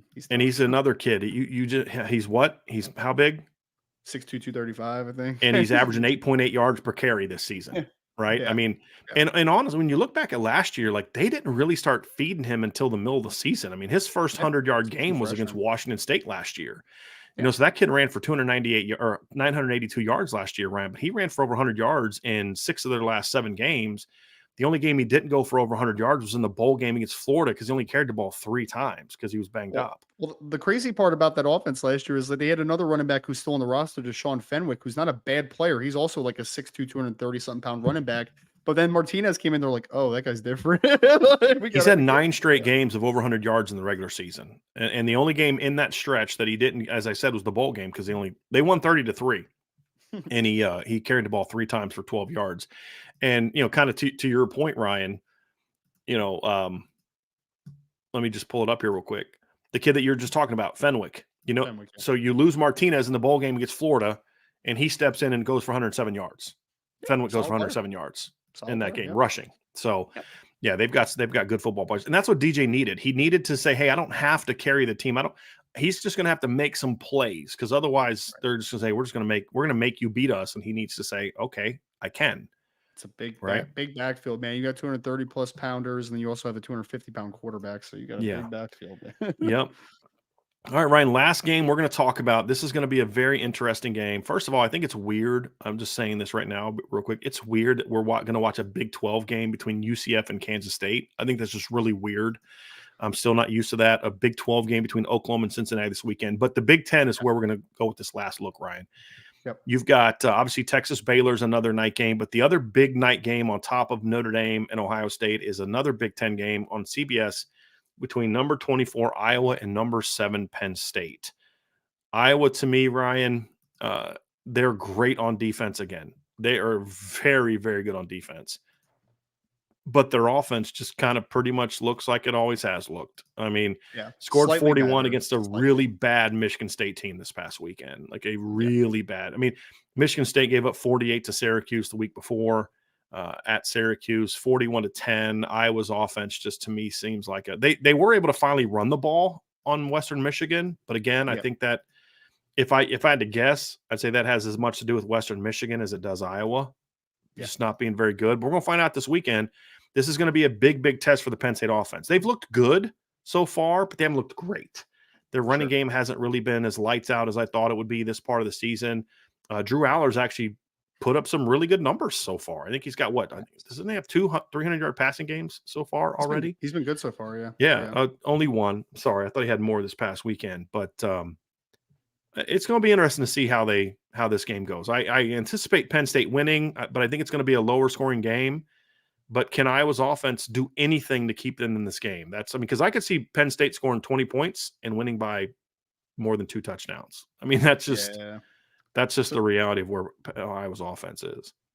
It's still early on in the season, but I think that this might be the most talented Penn State team that I've seen in X amount of years, man. Like, there's just not really a hole in that team. There's a lot of young players that still are on that team. I mean, you have a sophomore quarterback that is still a new starter. You still have 2 sophomore running backs. You're still developing as far as the experience aspect in a lot of positions.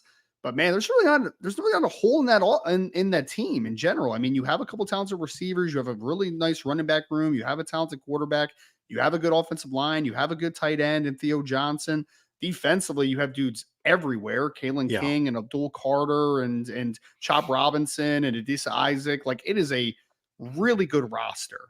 I ultimately, because you know that I am a big pushback against James Franklin. Like, I just don't think James Franklin's a great coach. I just don't.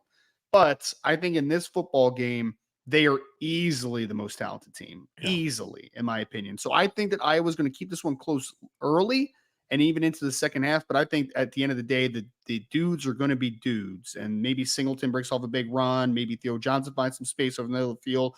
Drew Aller and corks a crazy pass down the field. But I think that this one's going to end up, I think my prediction was 31-13 in the end. That's a lot closer than what 31-13 would actually indicate. I just think that at the end of the day, the athletes are going to make more plays on Penn State's side more consistently. So give me them to down the Hawkeyes, which the offense has been slightly better this year. They're averaging 28 points a game. So right now, Brian Ferentz gets his bonus if it ends this way. Yeah, that's not gonna keep up. I mean, like they scored 24 against Utah State. They scored 20 against Iowa State. I mean, that 41 against Western Michigan is going to start going down here really quickly. Here's my only concern for Penn State as far as this game being closer. They have not really run the ball that well. I know their season numbers look good. They're averaging 208 yards a game, but they're averaging 208 yards a game because they went for 315 against Delaware. They ran for 146 against West Virginia, only averaged 4.2 yards per carry. They went for 164 on Illinois, but they needed 40 carries to get there. And so to me, when I look at that, they haven't really been able to get the run game going. And West Virginia basically Penn State did against West Virginia exactly how Pitt did against West Virginia. I mean, and when you look at what they did against Illinois, I mean, this is a week after they had the worst rushing performance against Illinois so far this season. Toledo went for $186 and 4.4 a carry, and Kansas went for 262 and averaged 6 yards a carry. So when you look at context relative to what they've played, that's been the big red flag for me. I don't think it's going to hurt them win-loss wise this week, but it's the one area that's kind of puzzled me, Ryan, because the talent should be leading them to be much better running the football than they've been so far. And this is going to be a tough week to get that going. If they can get it going this week at all, then Iowa has no chance. But that's the one thing is like this could, if they're able to shut the run game down, puts a little bit more on Drew Aller's shoulders, and this is going to be his first real big test as well. I just think he could turn the ball over 3 times and it still wouldn't matter. Just because I have no faith in Brian Ferentz getting enough points on the road to beat a team like Penn State. I have no faith in him right now. Hey man, he's shooting for that bonus, man. He's shooting for that bonus. So good luck with that. Good luck with that. Well, Ryan, that's going to do it, man. I know there's some other a lot of interesting games this weekend, that we could kind of dive into, but those are the ones that we really wanted to focus on the most this week. So appreciate y'all being with us, Ryan. Why don't you go ahead and take us out of here, man? Yeah, exciting times, folks. Only a couple days away from prime time. Notre Dame taking on Ohio State at home, 7th Eastern time on Saturday. It's okay to be excited, folks. It's okay to be excited. If you missed any of our breakdown, Notre Dame versus Ohio State game predictions and key to victory, make sure to go back and listen to the first section of this podcast. Want to thank everybody for joining us today. Make sure to like this video before you get out of here. Subscribe to the podcast, the YouTube channel if you don't already. If you're listening to us on your favorite podcast platform, of course, subscribe over there as well. 5-star reviews, always very much appreciated. And boards@irishbreakdown.com. If you guys want some exclusive content, whether that's some breakdowns film-wise from Brian, from the team perspective, whether that's some recruiting breakdowns for the film, whether that's recruiting intel for this weekend, because there's going to be a lot of recruiting news to keep up on, make sure to go to boards@irishbreakdown.com. We'll talk to you again very soon. Appreciate everyone for joining us today on the Keys to Victory on the Irish Breakdown podcast.